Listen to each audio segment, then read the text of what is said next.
रोहिणीताईंची अशी काही आठवण आहे का की जी आमच्या बरोबर शेअर करशील? मुक्तशीर के दिवशी मी अशीच 9:20 वगैरे पोहोचले क्लासला, तर बोलल्या नाहीत काही माझ्याशी. त्यांनी ना फुटवर्क सुरू केलं. मग ते 20 मिनिटं झाल्यावर येऊन थांबल्या, बसल्या. मला म्हणाल्या, काय आहे ना, तुझं आज 20 मिनिटाचं फुटवर्क बुडलं ना, ते मी भरून काढलं. Oh my God. दुसऱ्या दिवशी तुम्ही हिंमतच करणार नाही उशिरा यायची. पण लक्ष्मीनारायण ठोसर ही अशी होती की तिचा आयुष्यभर लढा एवढाच होता की समाजाने आणि रामदास स्वामींनी तिचा बायको म्हणून स्वीकार करावा. म्हणजे रामदास स्वामींची बायको, की मी ज्याला द्रौपदी दाखवते ना, तेव्हा मी तिच्यावरती वस्त्र हलण्यापर्यंत मी कधीच थांबत नाही. ती ज्या क्षणाला तो पदर पकडलेला असतो, ती प्रयत्न करते आणि एका हातात तिचा पदर सुटतो आणि ती मग कृष्णाचा धावा करते. मी तिथेच थांबते आणि मी पुष्पमित्र उपाध्यायांची सुनो द्रौपदी शस्त्र उठालो अब गोविंद आएंगे ती इनॅक्ट करते. हे औरंगजेबाला भुंगा म्हटलेलं आहे आणि जो या सगळ्या फुलांवर बसतो आणि त्यांचं शोषण करतो असं.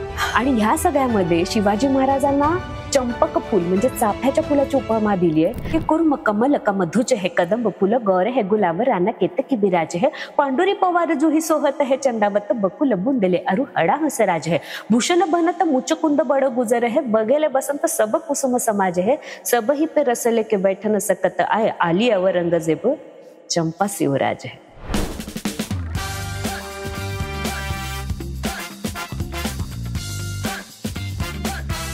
हाय, मी रीमा सदाशिव अमरापूरकर. मुक्काम पोस्ट मनोरंजनच्या या भागामध्ये तुमचं सगळ्यांचं स्वागत करते.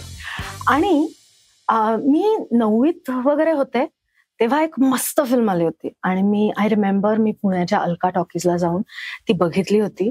आणि that film starts with a wonderful song, ज्याच्यामध्ये गौतमी गाडगीळ आणि शर्वरी जेमिनिस हे डान्स वगैरे करतात नाईट ड्रेस घालून. I still cannot get that image out of my mind. आणि त्या फिल्ममध्ये लक्षात राहिलेली व्यक्ती वॉज शर्वरी जेमिनिस. कारण बिंदास लडकी, अरे एकदम असं आयडेंटिफाय करण्यासारखं कॅरेक्टर होतं ते. आणि आज ती माझ्या समोर बसलेली आहे. So Sharvari, hi, welcome to our show. Hi Reema, thank you so much. शर्वरीची तुम्हाला गंमत सांगायची म्हणजे तिने बिंदासमध्ये तर ऍक्टिंग केलंच, म्हणजे आय थिंक लोक तिला ओळखायला लागली बिंदास नंतर. पण she has been dancing all her life. Yes, almost you can say all your life, right?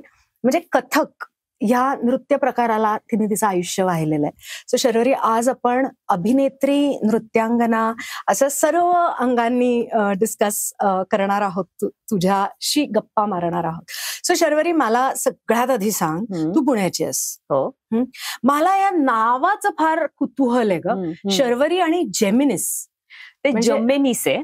Okay. आणि सगळ्यांनाच कुतूहल आहे त्याचं. आणि जेवढे जेमिनिस आहेत तेवढे सगळे आमचे नातेवाईक आहेत. बर. कारण हे तसं दुर्मिळच आहे, म्हणजे रेअर आडनाव आहे. आणि जमीन नवीस म्हणजे जसं फडणवीस, कारखानवीस असे हुद्दे दिले गेले, तसं जमिनीची देखभाल करणारा जो जमीन नवीस, अशावर जमिनीस झालेला आहे. पूर्वीचं आमचं आडनाव पंडित होतं असं सांगितलं जातं, आम्ही कराडे ब्राह्मण, आणि त्याच्यानंतर ते जमिनीस झालं. पण ते इतकं लोकांना उच्चारताना त्याचा त्रास होतो, वेगळंच उच्चारलं जातं. म्हणजे जेव्हा जेव्हा मी सेलिब्रिटी म्हणून सुद्धा कुठेही जाते किंवा काय, तर मला असं वाटतं मी जेमिनी सर्कस चालवते का काय, का जेमिनी रिफाईंड ऑइल आहे माझं किंवा काय, असं ते काहीही त्याचा सो ते होतच त्याचं. आणि काही लोकांना ख्रिश्चन वाटतं, कॅथलिक वाटतं. कारण आता शर्वरी बऱ्यापैकी शर्वरी हे नाव सुद्धा प्रचलित आहे. पण माझा जन्म झाला होता तेव्हा ते पण दुर्मिळ होतं. आणि शर्वरीचा अर्थ खूप जणांना माहित नसतो, तो चांदणी रात्र असा आहे. पण लोकांना त्यामुळे मी कॅथलिक वाटायचे. माझ्या एका मैत्रिणींनी पुण्यामध्ये, आता पुणेकर आहेस ना विचारलंस म्हणून, पुण्यामध्ये नळस्टॉपला एक छान चर्च होतं. आणि आहे अजूनही ते? नाही, आता ते थोडंसं त्यांनी हे केलं, जागा तिथली. पण ती मला विचारायची की मला जायचंय चर्चमध्ये. म्हटलं जा ना. तर ती म्हणाली, रविवारी सोडतात का? म्हटलं असेल, माहित नाही. म्हणजे तुमच्यात रविवारी जातात ना? मग मला शाईक झालं की अच्छा, ही मला असं समजायचं म्हणून ती सगळं चर्च माझ्याशी बोलते. सो असं अनुभव खूप आलेत मला. वा वा वा वा. पण मग पुण्यामध्ये growing up as a Catholic, how was it? नाही, पण पुणे असं जे आहे ना, म्हणजे ते कट्टर स्वतःच्या रीती आणि संस्कृती घेऊन आलेला आहे. त्यामुळे तुम्ही जरी कॅथलिक असाल तरी शेवटी तुम्ही तुमची जातच पुणेकर पुणेकर बनून होते. जाते, कोणी असू दे. सो ते मला फार छान वाटतं पुण्याचं, की ते सगळ्यांना Wonderful. त्यांचे रूल्स, त्यांची संस्कृती, त्यांचं ज्याला काय म्हणतात ऍटिट्यूड शिकवूनच जातात. मला सांग, तुला ती वेळ किंवा ती घटना आठवते का ग, जेव्हा तू पहिल्यांदा स्टेजवर किंवा लेट्स से तू पहिल्यांदा नृत्य केलंस? पहिल्यांदा नृत्य केल्याची घटना मला आठवत नाही, आईला खूप जास्त आठवते. कारण तिचं म्हणणं असं आहे की मी 3 वर्षाची होते तेव्हापासून कुठलंही गाणं लागलं की मी नाचायचे त्याच्यावर तासन तास गोल फिरत राहायचे, म्हणून तिने मला कथकला खरं तर दाखल केलं. ओके. पण त्यामुळे तेव्हापासून मी डान्स करते हे मला माहित नाही, आईकडनं कळतं मला. राईट. पण मला माझं पहिली एक स्पर्धा मी जी केली होती, जेव्हा मी रोहिणीताईंच्या, पंडिता रोहिणी भाटे माझ्या ज्या गुरु होत्या, त्यांच्या क्लासमध्ये शिकायला लागले होते, तेव्हा पहिली जी स्पर्धा केली होती ती नक्कीच आठवते. आणि फार छान नव्हती केली मी, पण तरी सुद्धा मला आय गेस 3रं का कॉन्सोलेशन प्राइज त्यावेळेला मिळालं होतं. बरं, ओके. हा, आणि मग आपल्याला हे करायचंय आणि आपल्याला हे आवडतंय आणि हे आपण आयुष्यभर करायचंय, हे कधी ठरवलंस? हे ठरलं याला कारणीभूत माझ्या गुरुच आहेत असं मला वाटतं. कारण पहिले 3 वर्ष मी पण जनरल असे हॉबी क्लास सारखे सगळेजण जातात तशीच नृत्याच्या क्लासला जात होते. 3 परीक्षा झाल्या माझ्या. आणि रोहिणीताईंच्या सानिध्यात जेव्हा आले, म्हणजे तेव्हा मी 10वीत वगैरे होते. ओके. आणि 9वी-10वीचं वर्ष, 2 वर्ष असेल.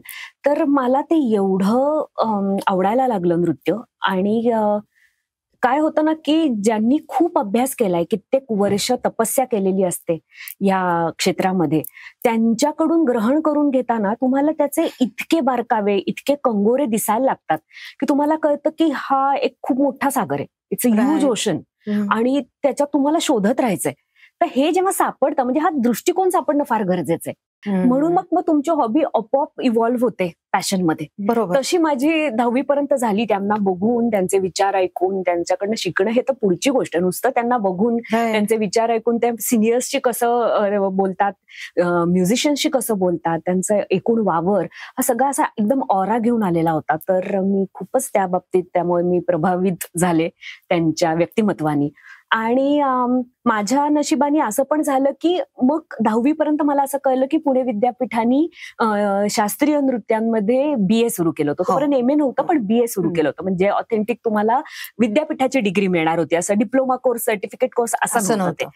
तर मग मी म्हंटल की जर आपल्याला हेच एवढं आवडतंय तर कशाला कॉमर्स आणि मॅथ्स आणि याच्यामध्ये जा. बरोबर. म्हणून मग मी 11वी-12वीला SNDTला संगीत हा विषय घेतला.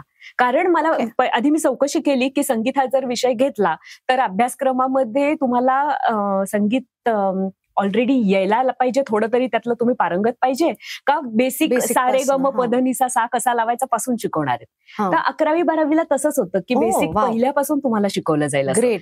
तर मी म्हंटल मला ह्याचा उपयोग होईल नृत्याला, म्हणून मी संगीत घेतलं 11वी-12वीला. आणि मग त्याच्यानंतर मी युनिव्हर्सिटीमध्ये BA केलं, आणि BA होईसोपर्यंत MA पण त्यांनी सुरू केलं, त्यामुळे MA ही त्याच्यातच केलं. हे BA MAच्या आपण अजून अलीकडे येऊयात. हा, तू म्हणालीस की 9वी-10वीत असताना तू पंडिता रोहिणी भाटेंच्या संपर्कात आलीस. ऍज अ विद्यार्थिनी, एक नृत्याचा अभ्यास करणारी व्यक्ती आणि नृत्यावर प्रेम करणारी व्यक्ती म्हणून तुला रोहिणीताईंची अशी काही आठवण आहे का की जी आमच्या बरोबर शेअर करशील? खूपच आठवणी आहेत. म्हणजे एक अशी सांगणं फारच अवघड आहे. कारण असं म्हणतात की चांगला गुरु मिळायला पण नशीब लागतं, आणि त्याच्या सानिध्यात तुम्हाला तेवढा वेळ मिळणं ह्यालाही नशीब लागतं. ऑफकोर्स. तर मी खूप नशिबान समजते स्वतःला त्या बाबतीत की मला रोहिणीताईंसारख्या गुरु मिळाला. कारण आईला तशी कल्पना नव्हती. आईने जेव्हा मला दाखल केलं त्यावेळेला तिला हे माहिती होतं रोहिणीताई एकदम अशा काय म्हणू आपण डेडिकेशननी काम करणाऱ्या नृत्याच्या ह्याच्यामध्ये आहेत, पण तरी सुद्धा तिची ओळख लांबनं बघितलेलं त्यांना अशीच होती. बरोबर. तर माझं नशीब चांगलं की मला त्यांच्या सानिध्यात राहता आलं आणि खूप वर्ष राहता आलं. म्हणजे मी जेव्हा त्यांच्या अंडर शिकायला लागले त्यावेळेला by that time she was already 60+. पण एकतर 2 जनरेशन, म्हणजे माझ्या आजीच्या वयाच्या त्या होत्या, पण त्या इतक्या कलरफुल आयुष्य जगायच्या की त्यांच्यात आणि आमच्यात तेवढी जनरेशन गॅप आहे हे त्या कधी जाणवायचंच नाही. आता सध्या काय चालू आहे करंट सगळीकडे ह्या त्यांना एकदम माहितीच असायचं. त्यांनी सिरियस लाईफ गोल्स होत्या त्या. आणि छोट्या छोट्या गोष्टी होत्या की माणूस म्हणून सुद्धा तुम्हाला त्या म्हणजे मोठं कोणी आलं ना की त्या कधीच बसून बोलायच्या नाहीत. वयाने मोठं त्या लगेच उभं राहून बोलायच्या. आपोआप तुमच्यात ते यायला लागतं की तुमच्यापेक्षा जर वयाने कोणी मोठी व्यक्ती तुमच्याशी बोलते आणि तुम्ही खुर्चीत बसलाय आणि त्यांच्याशी अशी उत्तरं देताय असं होणारच नाही. एक शिस्तीच्या बाबतीत त्यांना मृदुभाषी होत्या. कधीच आवाज वाढवला नाही का आक्रस्थाळेपणा नाही कुठला काही नाही. पण शिस्त कशी होती मी तुला उदाहरण सांगते रीमा. एक वक्तशीर प्रचंड ह्याच्या बाबतीत वेळेच्या बाबतीत एकदम पर्टिक्युलर होत्या. तर 9 वाजता आमचा क्लास असायचा आणि एके दिवशी मी अशीच 9:20 वगैरे पोहोचले क्लासला. तर बोलल्या नाहीत काही माझ्याशी. त्यांनी ना तालवाद्य लावलं. एक मेट्रोनम, पूर्वी तर तालवाद्य नव्हतं, मेट्रोनम असायचा. आणि ना फुटवर्क सुरू केलं. वय वर्ष त्यांचं त्यावेळेला 62-65 असं काहीतरी. 20 मिनिटं फुटवर्क केलं, मग बंद केला मेट्रोनम. बाकीच्या सगळ्या नाचतच होत्या. मला काय करावं कळेना. मी आपले घुंगरू बांधलेत, बघतीये त्यांच्याकडे की आता बोलतील की मी यांच्याबरोबर जॉईन होऊ का. नमस्कार करायला सुद्धा मला भीती वाटत होती. मग ते 20 मिनिटं झाल्यावर येऊन थांबल्या, बसल्या. मला म्हणाल्या काय आहे ना, तुझं आज 20 मिनिटाचं फुटवर्क बुडलं ना, ते मी भरून काढलं. Oh my God. दुसऱ्या दिवशी तुम्ही हिंमतच करणार नाही उशिरा यायची. बरोबर. किंवा तुमचं वय वर्ष त्यावेळेला 17-18 आणि वयाच्या 65व्या वर्षी तुमच्या गुरु तुम्हाला सांगतात की तुझा रियाज बुडलाय 20 मिनिटाचा, तो मी भरून काढलाय. सो काय शिक्षा आहे ही. तुमचं धाडसच नाही होणार पुढच्या वेळेला असं उशिरा येण्याचे किंवा काय. तर अशा पद्धतीचं सगळं हे होतं. आणि मला नेहमी असं वाटतं की खूपच म्हणजे बुद्धिमान होत्या. कारण घरामध्ये सगळ्या बहिणी डॉक्टर, नंतर मुख्याध्यापिका शाळेच्या वगैरे, अशा सगळ्या एज्युकेटेड फॅमिली होती त्या काळात. म्हणजे 4 बहिणी असून सुद्धा त्या अशा, एक मॅथ्स शिकवणार फर्ग्युसनला, एक कानपूरला डॉक्टर होत्या ज्या होत्या त्या. सो आणि ह्या एकट्याच कला क्षेत्रातल्या. पण ती बुद्धी जी जीन्स मधून आली होती ना, तर बुद्धिवादी नृत्य होतं त्यांचं. कलेविषयीच विचार, म्हणजे नृत्याविषयी विचार करताना सर्वांगाने विचार होता. त्याच्यामुळे साहित्यावर कमांड होती. म्हणजे त्या नेहमी आम्हाला सांगायच्या की तुम्ही जी भाषा बोलताय, म्हणजे हे आत्ताचं माझं बोलणं त्यांना अजिबात आवडलं नसतं कारण मी कमांड असा शब्द वापरला. तर मला इंग्लिश बोलायचं तर पूर्ण इंग्लिशमध्ये, मराठी बोलायचं तर अस्खलित मराठी, हिंदी बोलायचं असेल तर ब्रज हिंदी बोलतेस का संस्कृत मिश्रित हिंदी बोलतेस का उर्दू हिंदी बोलतेस. माय गॉड. म्हणजे लिहिताना सुद्धा साहित्याचा विचार एवढा करायला लावायच्या त्या की जर तुम्ही सुद्धा स्वतः लिहित असाल किंवा दुसऱ्याचं तुमच्या नृत्यासाठी म्हणून निवडत असाल तर भाषेचा लहेजा काय. तर इतक्या छोट्या छोट्या गोष्टी त्यांच्याकडनं मला शिकायला मिळाल्या. त्या आम्हाला सांगायच्या की तुम्ही चित्रकलेच्या एक्झिबिशन्सला गेलं पाहिजे, तुम्ही नाटकं बघितली पाहिजेत, तुम्ही चित्रपट बघितले पाहिजेत. आज तुला मी खरं खरं सांगते इथे की फक्त डान्सर्सच बाकीच्यांच्या कला बघतात आणि ऍब्सॉर्ब करून घेतात स्वतःच्या कलेमध्ये या गोष्टी. पण मी कधीही नाटकातल्या लोकांना नृत्याच्या कार्यक्रमाला आलेलं बघितलं नाहीये. कधीच नाही. खूप क्वचित बाकीच्या क्षेत्रातली लोक त्यांच्या क्षेत्रातल्याच गोष्टी बघतात. पण ह्या ललित कला म्हणजे परफॉर्मिंग आर्ट सगळ्या एकात एक मिसळलेल्या अशा आहेत. कुठे ना कुठेतरी त्या ठोसपणे ऍबस्ट्रॅक्ट लेवलवरती एकमेकात जातात आणि त्याचे असतात अंश. ते तुम्हाला ग्रहण करायचे असेल तर तुम्हाला या कला जास्तीत जास्त बघितल्या पाहिजेत. हे सगळं मी त्यांच्याकडनं शिकले. आणि ना छोट्या छोट्या गोष्टीत सौंदर्य शोधायला शिकले. हे माझ्यासाठी फार महत्वाचं होतं, नृत्यापेक्षा सुद्धा जास्त. म्हणजे ना त्यांच्या घरात आज कुठलं फुल आलं छान कुंडीला, त्यांच्या कुंडीत, तर त्यांच्यासाठी ते सृजनाचा आनंद होता. त्यांचा दिवस इतका सुंदर जायचा. हे मी शिकले त्यांच्याकडनं की आज मी आकाशात बघते ज्या वेळेला, एक तर आकाशात बघायची वेळच आजकाल कमी येते लोकांना कारण मोबाईलमध्येच असतं लक्ष. पण जेव्हा वेगळी छटा दिसते किंवा काय, फार सुंदर निसर्गाची कमाल वाटते आणि आनंदित होते मी. तर त्याच्यासाठी असं मोठं कारण आनंदासाठी शोधायला नाही लागत. ते आसपास असतं पण डोळसपणे बघितलं जात नाही. बरोबर. तर हे डोळसपणे बघणं मी त्यांच्याकडनं शिकले. सो ही सौंदर्य दृष्टी तुला ज्या वेळेला तू ऍज अन ऍक्ट्रेस म्हणून काम करतेस तेव्हा तुला ती कशा प्रकारे मदत करते? मला असं वाटतं की फक्त ऍक्ट्रेस म्हणून काम करताना मदत करते असं नाही, तर आयुष्याकडेच बघताना मला ती खूप पॉझिटिव्हिटी देत राहते. आणि म्हणून मग काम करताना तुम्ही पूर्ण त्याच्यामध्ये तर 100% करू शकता. त्या हेही सांगायच्या की जे काय काम कराल ते 100% त्याच्यामध्ये तुमचा जीव ओतून करा. बरोबर. आणि हे मी इतकं लक्षात ठेवलंय की मी ज्या वेळेला कुठेतरी प्रमुख पाहुणी म्हणून जाते, तेव्हा I make it a point की माझ्या भाषणातनं काहीतरी वेगळं मिळावं लोकांना. कसे आहात तुम्ही, हाय हॅलो, आणि फोटोच्या पलीकडे जाऊ. राईट. आणि मग चांगली भाषा असेल, माझ्या नृत्याचा प्रचार प्रसार इनडायरेक्टली मी करत राहते. म्हणजे जेव्हा मी अशी इंटिरियर्स मध्ये वगैरे जाते, कॉलेजेस असतात काही काही तिथे चीफ गेस्ट म्हणून, तर शिवाजी महाराजांचं तिथे स्मारक असतं, काहीतरी एक फ्रेम असते, फोटो फ्रेम ठेवलेली असते, मूर्ती असते. मग मी तो विषय धरते, तो धागा, आणि त्यांची आद्यदैवता होती भवानी माता, असं सगळ्या कॉलेजमधल्या मुलांना वगैरे सांगते, मंचर म्हणजे असं इंटिरियर मध्ये कुठेही गेल्यावरती. तर म्हटलं या भवानी मातेचं फार सुंदर वर्णन आमच्या कथकमध्ये केलेलं आहे, मी तुम्हाला ऐकवते असं म्हणून मग मी शंभू अर्धांग जग जगत की जननी चली, आणि त्यांना अर्थ समजून सांगते की शंकराची अर्धांगिनी म्हटलंय, या जगाची माता ही आपल्या सिंहावर आरूढ होऊन हातामध्ये तलवार घेऊन राक्षसांचा नाश करायला निघालेली आहे. तिचे दात विजेसारखे चमकताय, डोक्यावर मुकुट आहे, गळ्यामध्ये माळ आहे, आणि ती अशी ओघवती भाषा आणि वीररस असतो. त्यामुळे त्यांना ना माझी इच्छा असते की त्यानिमित्त काय होईना चांगली भाषा आणि चांगला अर्थ त्यांच्या कानावर पडावा. मग ते आपण ज्यावेळेला असं ओघवत्या त्याच्यात म्हणतो की शंभू अर्धांग जग जगत की जननी चली, सिंह चढी कोप भरी धावत समरको, दंत की चमक द्युती दामिनी दमंक, सिर मुकुट गले माल अति सोहे रतन सो, भृंग समकेश लट लटक भुज दंड पर मानो ग्रसत फणी, आज मुख चंद्र को, लाल लोचन भय लरन की स्फुरन सो, हास अट्टाट करी हनत हर दैत्य को, प्रबल पर चंड दुति चंड चामुंड धरी झटकी चेहरात मही पटकी मारो, ब्रह्मादि इंद्रादि सनकादि देवादि कृत धन्य जस गान गायो, जय तु जय जय तु जय जय माँ शिवानी, जय तु जय जय तु जय जय माँ भवानी, जय तु जय जय तु जय जय माँ तू दुर्गे, जय माँ तू दुर्गे, जय माँ तू जय तेरी जय. तर ते त्या लोकांना पर्यंत अंगावर नक्की त्यांच्या काटा येतो, एक वीररस निर्माण होतो, आणि असा माझा प्रयत्न असतो. पण हे मला त्यांच्याकडनंच मिळालं की छोटीशी गोष्ट, आता मी म्हणेन की काय चीफ गेस्ट म्हणून जायला लोक मला बघायला तर आलेत, छान जायचं मेकअप करून चांगले कपडे घालून आणि सगळ्यांना नुसतं हाय हॅलो तेवढ्यासाठी बोलवलंय. बरोबर. आणि त्या कॉलेजचं कौतुक करायचं की किती छान ज्यांनी बोलवलंय, किंवा कॉलेज नाही इन्स्टिट्यूट कुठे वॉट एव्हर. पण नाही, तसं नाही होऊ शकत. विचार केला जातो की कुणासाठी चालली आहे, काय निमित्त मला बोलवलं गेलंय, तर मग माझ्या भाषणात ते डोकावलं पाहिजे. त्यांना काहीतरी प्रेरणा देणारं, किंवा कमी काय मेसेज देणारी खूप मोठी नाहीये, पण काहीतरी त्यांना मिळालं पाहिजे की जे त्यांना घरी गेल्यावर असं वाटलं पाहिजे की तिने असं बोलली होती ती. बरोबर. सो आता आम्हाला पण काहीतरी शिकायला आवडेल. सो मला आता तू सांग की कथकली, भरतनाट्यम, ओडिसी, हे सगळे आपले क्लासिकल डान्सचे प्रकार आहेत. पण या सगळ्यांमध्ये फरक काय काय आहे? बापरे, म्हणजे ब्रीफ मध्ये सांग, असं काय आम्हाला खूप लेक्चर नको.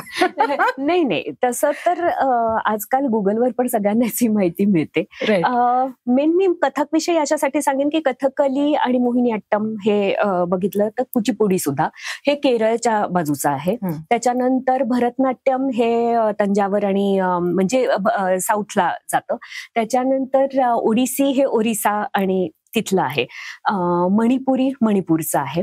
त्याच्यानंतर आता सत्रिय पण, छाऊ आणि सत्रिय ह्यांना पण, सत्रियला क्लासिकल मध्ये मोडलं जातं. पूर्वी 7 शैली म्हणल्या जायच्या, पण आता 8 झालेल्या आहेत त्या. आणि कथक जे आहे ते उत्तर हिंदुस्थानात आलेलं आहे, आणि कथा कहे सो कथक कहलावे. तर कथावाचकांच्या परंपरेतनं त्याची निर्मिती झालेली आहे असं म्हणतात. म्हणजे पूर्वी मंदिरांमध्ये कीर्तनकार ज्या वेळेला एखादी पौराणिक कथा, ऐतिहासिक कथा सांगायचे, त्यावेळेला ते पायामध्ये घुंगर बांधून एक पाय पुढे एक पाय मागे असं नर्तन करायचे, आणि त्यातनंच कथकची निर्मिती झाली या कथक नृत्य शैलीची, असं सांगितलं जातं. तो उगम आहे. राईट. सो बेसिकली म्हणजे जे कथक नृत्य करतात they are story tellers. Yes, they are. मग मला सांग की आजकाल नाही, म्हणजे नेहमीच असं समजलं, जर तुम्हाला चांगली गोष्ट सांगायची असेल तर तुमच्यामध्ये अभिनय पण तितकाच पाहिजे. सो तुझा अनुभव काय आहे की कधी जेव्हा तू स्टेजवर परफॉर्म करत असतेस तेव्हा तुझ्या नृत्याला तुझा अभिनय कधी टेक ओव्हर करतो का do they compliment each other? तुझा काय एक्सपिरियन्स राहिलेला आहे या बाबतीत? नाही, they do compliment each other. या 7 शैलींमध्ये अभिनय हा आहेच आहे आणि मेजर आहे शास्त्रीय शैलींमध्ये. पण कथकच्या बाबतीत असं आहे की आम्ही जास्त संवाद साधत राहतो लोकांशी. आणि आमचं जे ताल नृत्य म्हणजे तांत्रिक एक असतं नृत्य करणं, तोडे तुकडे, जे ऍबस्ट्रॅक्ट असतं, ज्याच्यामध्ये असं लिटरल त्याला काही मिनिंग असतं असं नाही, ते करताना सुद्धा आम्ही मध्ये मध्ये येऊन लोकांशी बोलतो की आता आम्ही काय प्रस्तुत करतोय आणि मग त्याची पठण करून दाखवतो. तसं बाकीच्या शैलीत होत नाही, त्यामुळे आमचं जास्त इंटरॅक्शन आहे बरोबर लोकांशी संवादातनं. म्हणून अजूनही आम्ही कथाकारी असल्याचं तो जो घेऊन आलेलो आहोत एक धागा, तो अजूनही आमचा जास्त सांभाळला जातो. आणि अभिनयाचं म्हणशील तर हे जेव्हा ऍबस्ट्रॅक्ट काही करत असू किंवा जे मुद्रांमध्ये असतं की जे मासेसना समजायला कदाचित थोडं जड जातं, ती भाषा जी आहे ती सांकेतिक भाषा आहे, तर तशा वेळेला तुमचं कन्व्हिक्शन जास्त महत्वाचं असतं अभिनयापेक्षा सुद्धा, की जे मी करतेय ते मला जर कन्व्हिन्स्ड असेल मी त्या बाबतीत की मी जेव्हा राधा आहे तेव्हा मी कृष्ण माझ्यापेक्षा जर छोटा असेल तर मी त्याच्याकडे असं बघते आणि लोकांना सुद्धा मी असंच बघायला लावते, तर ते कन्व्हिक्शन आहे. मी माझं घर म्हणून एस्टॅब्लिश केलंय काहीतरी, तर त्याच्यामध्ये मी जर दाखवलंय की हा इथे माझा पलंग आहे आणि मग इथे मी घागर घेतलीये, मग मी जाते तर माझं दार इथे आहे, तर प्रत्येक वेळेला ते मला दाखवत नाही बसायला लागत. एकदा मी त्यातनं गेले बाहेर, मग माझं सगळं झालं की मी तीच जे स्पेस जी वापरली असेल, क्रिएट केली असेल दारासाठी, तिथनच मी आत आले की लोकांना कळतं की हे दार आहे, लोकांना कळतं की हा पलंग आहे. तर हे कळायला तुमचं कन्व्हिक्शन स्ट्रॉंग असणं गरजेचं आहे की तुम्हाला तेच तिथे तसं त्यावेळेला जेव्हा दिसतं आणि तुम्ही ते तेव्हाच ते लोकांनाही दिसू शकणार. बरोबर. तर त्यामुळे असं ते अभिनयाची मदत होतेच, पण हे त्याच्याही पेक्षा जास्त मला असं वाटतं की तुम्ही त्या बाबतीत किती हे आहात. आय थिंक तुम्ही ते कसं जगता याच्यावर ते बरंच अवलंबून असेल. मला ना एक खूप असा प्रश्न पडतो, म्हणजे हॅट्स ऑफ टू म्हणजे तुझ्यासारखी जी माणसं असतात त्यांना, की अख्खं आयुष्य एका ध्यासा मागे असं तुम्ही घालवता नाही म्हणणार मी, ध्यासा मागे जगता. सो तुझ्या मते आता तू 40 वर्ष कथ्थक करतेस, तुझ्या मते तू किती कथ्थक शिकलीस? मला असं वाटतं मला आत्ता सापडायला लागले आणि मला फार गंमत येते त्याची. पहिले तर सगळं शोधण्यातच गेलं. क्लासिकलचं सगळ्यात बेसिक हेच असतं की लोकांना ज्यांना क्लासिकल शिकायचं त्यांच्यात पेशन्स हवाच हवा. कारण पहिली 4-5 वर्ष तुमची ती शैली काय आहे हे जाणण्यातच जातात. मग 6-7 वर्षांनंतर ती शैली तुमच्यात दिसायला लागते, जी गुरुनी तुम्हाला शिकवलेली आहे. तशीच्या तशी ती दिसायला लागते. जरा जिचं 6-7 वर्षाचं शिक्षण झालं ती आपल्याला कळते, अरे ही कथक करते, चांगली करते अशाने. आणि 7-8 वर्षानंतर गुरुनी शिकवलेल्या ह्याच्यात तुमचं रिफ्लेक्शन बाहेर येतं. ते फार इम्पॉर्टंट आहे की तोच मॅटर नसताय तुम्ही जे त्यांनी शिकवले तेच, पण आता तुम्ही दिसताय त्याच्यामध्ये गुरु बरोबरच, गुरुंनी शिकवलेल्या ह्याच्याबरोबर, संस्कारांबरोबर. ते फार गरजेचं आहे. ते तुम्हाला एकसारख्या साच्यापासून वेगळं करतं, नाही तर एकसारखेच बनतील तुमचे. जसे गणपती असतात आपले मोल्डमधनं काढलेले की एकसारखे दिसणारे, तर तसं न होऊ देता तुम्ही वेगळं, तुमचं वेगळं पण कशामुळे दिसतं तर तुमचा स्वभाव, तुमचं नृत्यावरचं प्रेम आणि तुम्ही त्याच्यात केलेली मेहनत, हे जेव्हा बाहेर येतं तेव्हा तुम्ही वेगळ्या दिसता सगळ्यांपेक्षा. तर सॉरी मला प्रश्नच विसरले मी बोलताना. काय प्रश्न पण विसरले ऍक्च्युली. काय प्रश्न होता? किती शिकलेला आहात? तर त्यामुळे ते शोधण्यातच माझी पहिली तर 10-15 वर्ष गेली. मग त्याच्यानंतर हळूहळू हे शोधत असताना आत्ता कुठे मला असं वाटतं की जेव्हा मी एखाद्या रचनेकडे बघत असते तेव्हा, आता माझ्या गुरु नाहीये, त्या 2008 मध्येच गेल्या, त्यांचं निधन झालं. पण त्याच्यानंतर आता मी ज्या वेळेला वेगळी एखादी रचना त्यांनी शिकवलेली सोडून माझ्या समोर एखादं साहित्य येतं आणि मला करायची असते, तेव्हा मी त्यांनी विचार कसा केला असता याचा एकदा विचार करते. त्याच्याच बरोबर मी हा विचार करते की आत्ताच्या काळाला कनेक्ट कसं करीन मी, तेही फार गरजेचं आहे आता. अगदी. आणि मग त्याच्यानंतर ते वरवरचं न होऊ देता त्याच्यात डेप्थ कशी येईल ह्याचा विचार करत करत मी ते फुलवते. आणि आत्ता मला त्याची फार गंमत यायला लागली त्या गोष्टीची. आणि ती रचना लगेच बनली पाहिजे असा माझा अट्टाहास नसतो. मी त्याच्यावर काम करत राहते आणि एके दिवशी मला ती एकदम छान सुटतेच, सापडतेच की मला कळलं एंड पर्यंत मी कशी जाणार आणि छान ग्राफ आलाय त्याचा. पण मी तिला तिची इव्हॉल्व्ह होऊ देते, तिला वेळ देते तेवढा, की तुला जेवढा वेळ घ्यायचा तेवढा घे, पण मला तुझ्याबरोबर राहायचंय असं करून. कधी कधी एकदम सुचतात काही गोष्टी, मग परत स्टॅटिक व्हायला होतं की तिथे वाटतं की नाही इथे मी अडले आता, सो थोडं असंच ठेवूया इथपर्यंत, मग आपोआप सापडतं. पण म्हणजे तिला मी होऊ देते, तिची वेळ घेऊ देते, आणि ती जेव्हा होते ना तेव्हा मला फार आनंद देते. वाह, त्या गोष्टीचा. म्हणजे शर्वरी, तू आम्हाला हे सांगतेस की जेव्हा आपण शिकायला सुरुवात करतो तेव्हा पहिले 6-7 वर्ष तर आपण फक्त बेसिक सारेगम शिकत असतो त्याचं, म्हणजे जे गाण्यामध्ये एबीसीडी बेसिक ते शिकत असतो. त्याच्यानंतर आपल्याला वाचायला यायला लागतं, बरोबर, थोडंफार, आणि नंतर ते वाचून ते इंटरप्रिट करणं ह्याला अजून पुढे काळ जातो, राईट. आणि तरीही 40 वर्ष हे करूनही आजही तू अडते म्हणजे मी क्रिएटिव्हिटी. सो बेसिकली प्रत्येक आविष्कार किंवा प्रत्येक परफॉर्मन्स किंवा प्रत्येक काय म्हणूयात तुला, तुझे काय म्हणता तुम्ही त्याला, रचना, प्रत्येक रचना जी तुम्ही करता, that is like giving birth exactly every time. So आतापर्यंत ज्या तू रचना तयार केलेल्या आहेत आणि परफॉर्म करत आलेली आहेस, त्याच्यातली अशी कोणती रचना आहे की जिने तुला खूप त्रास दिला, पण जेव्हा ती झाली तेव्हा it was all worth the effort? त्रास दिला असं नाही झालं, पण तरी ती बनत गेली, तिची वेळ घेऊन अडकले नाही मी त्याच्यामध्ये कुठेही. पण ना ते मला ना करतानाची मजा जी अजूनही कधी मी ते परफॉर्म करते त्यावेळेला येते, त्याचं म्हणजे कारण म्हणजे एक छोटीशीच गोष्ट होती. रामदास स्वामींची पत्नी लक्ष्मी नारायण ठोसर, तर लॉकडाऊन मध्ये मी मधुरा वेलणकर माझी चांगली मैत्रीण आहे, तर तिच्या आजीच्या कविता आहेत, स्त्री विषयक कविता, तर त्या लॉकडाऊन मध्ये खूप चांगला ऐकायचा प्रयत्न करत होतो, तेव्हा त्या पण ऐकल्या. तर त्याच्यामध्ये एक ही लक्ष्मीनारायण ठोसर पण होती, आणि मला असं वाटलं की मी ती कवितेच्या फॉर्म मध्ये नाही आणली. नृत्यातनं आणताना मी फक्त तबलापेटीवरती गदभाव, म्हणजे आम्ही ज्याच्यात साहित्य अजिबात न वापरता फक्त आपल्या अंगसंचलनानी आणि अभिनयानी ती कथा मांडायची लोकांपर्यंत, त्या फॉर्म मध्ये मी केली ती. पण मला असं वाटलं की झाशीच्या राणीचा लढा देशासाठीचा सगळ्या लोकांना माहितीये, सीतेचा माहितीये, द्रौपदीचा माहितीये, पण अशा कितीतरी असेल जसे अनसंग हिरोज असतात, तसा तर लक्ष्मीनारायण ठोसर ही अशी होती की तिचा आयुष्यभर लढा एवढाच होता की समाजाने आणि रामदास स्वामींनी तिचा बायको म्हणून स्वीकार करावा, म्हणजे रामदास स्वामींची बायको एवढीच माझी लोकांमधली काय मान्यता मला मिळावी. की कारण असं झालं होतं की अंतरपाठ सरला जेव्हा बोलण्यावरती उभा असताना, तेव्हा मंगलाष्टक पडल्यानंतर हार घालायला समोर बघितलं तर स्वामी तोपर्यंत निघून गेले होते ना, त्यामुळे खऱ्या अर्थाने तसं लग्नच झालं नव्हतं ते, बरोबर. पण मग ती 8 वर्षाची मुलगी, आणि मग सासूनी सांगितलं की मी घेऊन जाते हिला ठोसरांच्या घरात, मी ऍक्सेप्ट करते हिला माझी सून म्हणून, आणि त्या घेऊन आल्या तिला घरामध्ये. तर माझ्यासाठी चॅलेंजिंग होतं एक तर तिचं वय दाखवत जाणं, की 8 वर्षाची असतानाची ती, आणि ती काय म्हणू आपण युथ मध्ये तिच्या गेल्यावरती, मग मॅच्युअर्ड झाल्यावरती, हा तिचा जो वयाचा ग्राफ आहे तो मला माझ्या नृत्यातनं मांडायचा होता एकतर.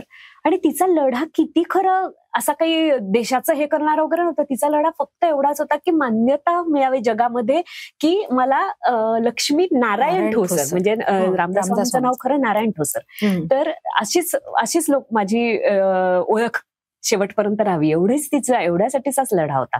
आणि तो मला दाखवताना फार म्हणजे लहानपणचं तिचं हे दाखवणं, एकतर कथक हे उत्तर हिंदुस्थानी आहे, त्यामुळे त्याच्यामध्ये अलंकार जे घालायचो ते बिंदी, छपका वगैरे असं दाखवायची पद्धत आहे, आणि इथे सगळे मला महाराष्ट्रीयन अलंकार दाखवायचे होते. जेव्हा तिची आई तिच्या कानात सांगते पहिल्यांदा 8 वर्षाच्या असताना की तुझं लग्न ठरलंय, आणि ती एक्साइटमेंट, आणि मग पहिल्यांदा ती तो नथीचा आकडा कसा नाकात घालेल, मग तिला तो दुखेल कारण अजून छोटी आहे ती, पण लग्नाला उभं राहताना तो असला पाहिजे. मग तो घातल्यावरती कसं तिला दुखतं, मग ती आईकडे बघून म्हणते की हा आता छान आहे, तर मी झाले ना आता तयार सगळं घालून वगैरे, तर आई म्हणते की 2 वेण्यात कोणी तयार होतं का, मग ती मागे वळून तिच्या वेण्या सोडते, मग त्याची एक वेणी करून त्याचा खोपा करते.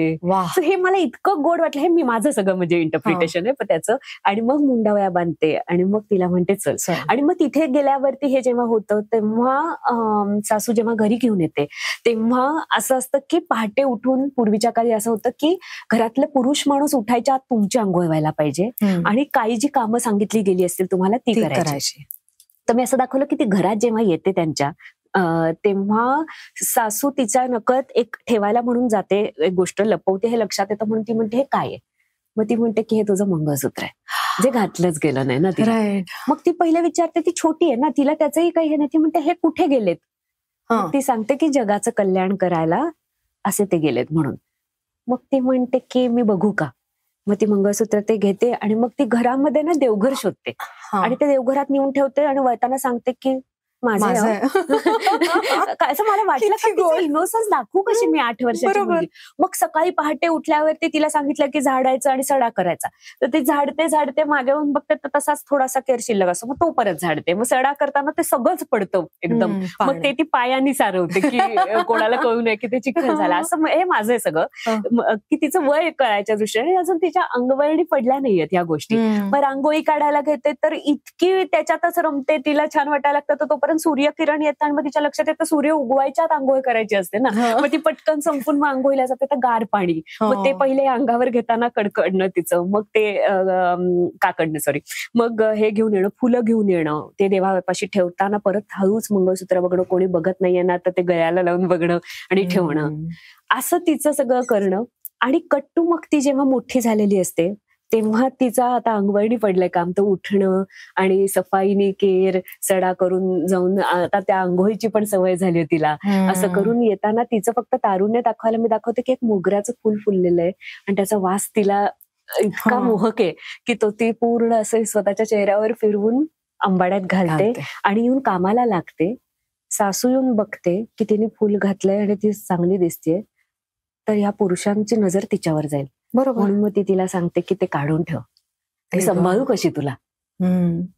तर हे माझ्यासाठी फार गोड होतं की ह्याच्यात काय असा खूप ड्रामा आहे असं नाही. जसं मी म्हंटल झाशी आणि द्रौपदी, पण त्यागच आहे ना हा एक प्रकारचा की फुल घालावं असं वाटतंय पण मी आकर्षक दिसेन तर सासूला सांभाळायला त्रास पडेल घरामध्ये, म्हणून ते काढून ठेवणं. मग ती असं करताना एकदा तिला दृष्टांत होतो की जय जय रघुवीर समर्थ म्हणत स्वामी येणार आहेत आज, म्हणजे उद्या सकाळी.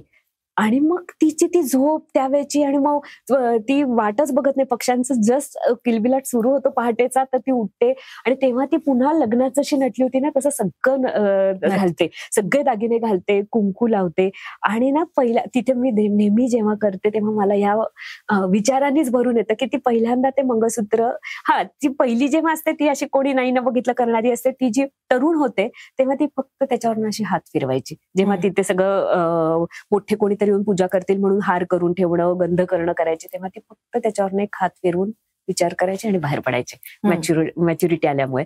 आणि ती त्यावेळेला पहिल्यांदा ते मंगळसूत्र परिधान करते असं मी दाखवते देवाऱ्यातलं की ते येणार आहेत म्हणून स्वामी. आणि तिथे मला रडूच येतं दरवेळेला, कारण ते गळ्याला लागल्यावरचं जे फिलिंग आहे. आणि तोपर्यंत खरंच माझ्याबरोबर साथसंगत करतात, गातात जे, त्यांना सांगितलंय जय जय रघुवीर समर्थ म्हणायला लागा, लांबनं म्हणजे माईकच्या म्हणा, आणि मग ते जवळ आल्यासारखं. मग तिला ते दिसतात, मग ती ते सगळं घेते त्यांना द्यायला, शिधा म्हणजे तांदूळ आणि हे सगळं.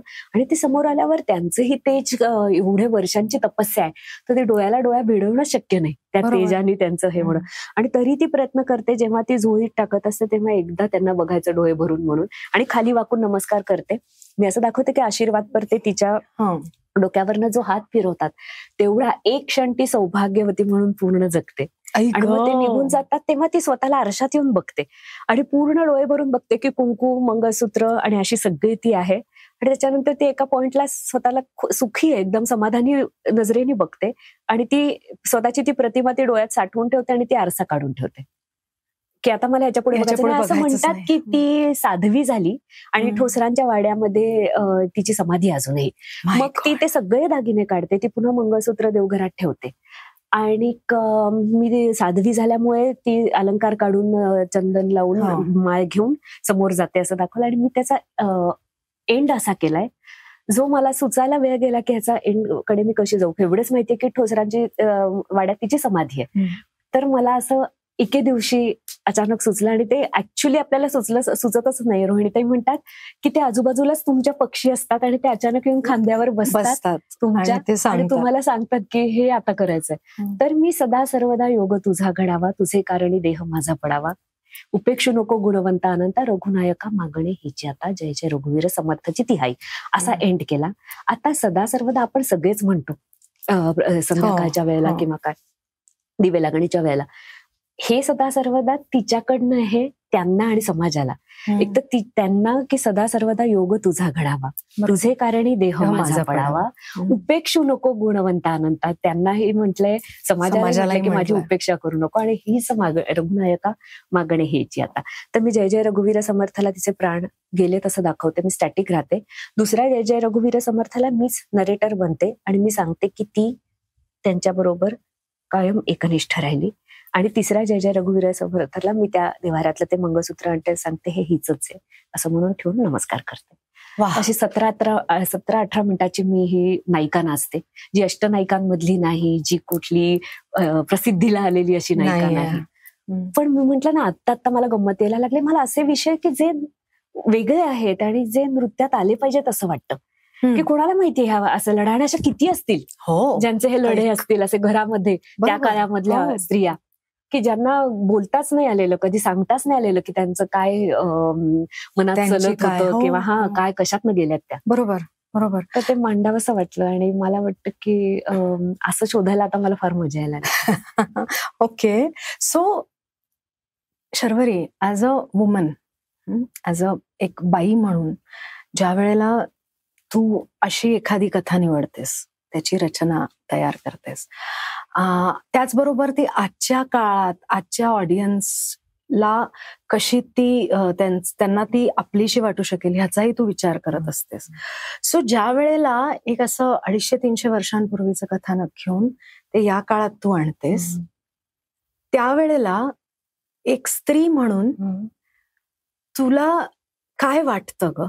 म्हणजे असं की म्हणजे कारण आता हे ऐकत असताना मला असं झालं की मी किती लकी आहे की मी या काळात जन्माला आले, है ना?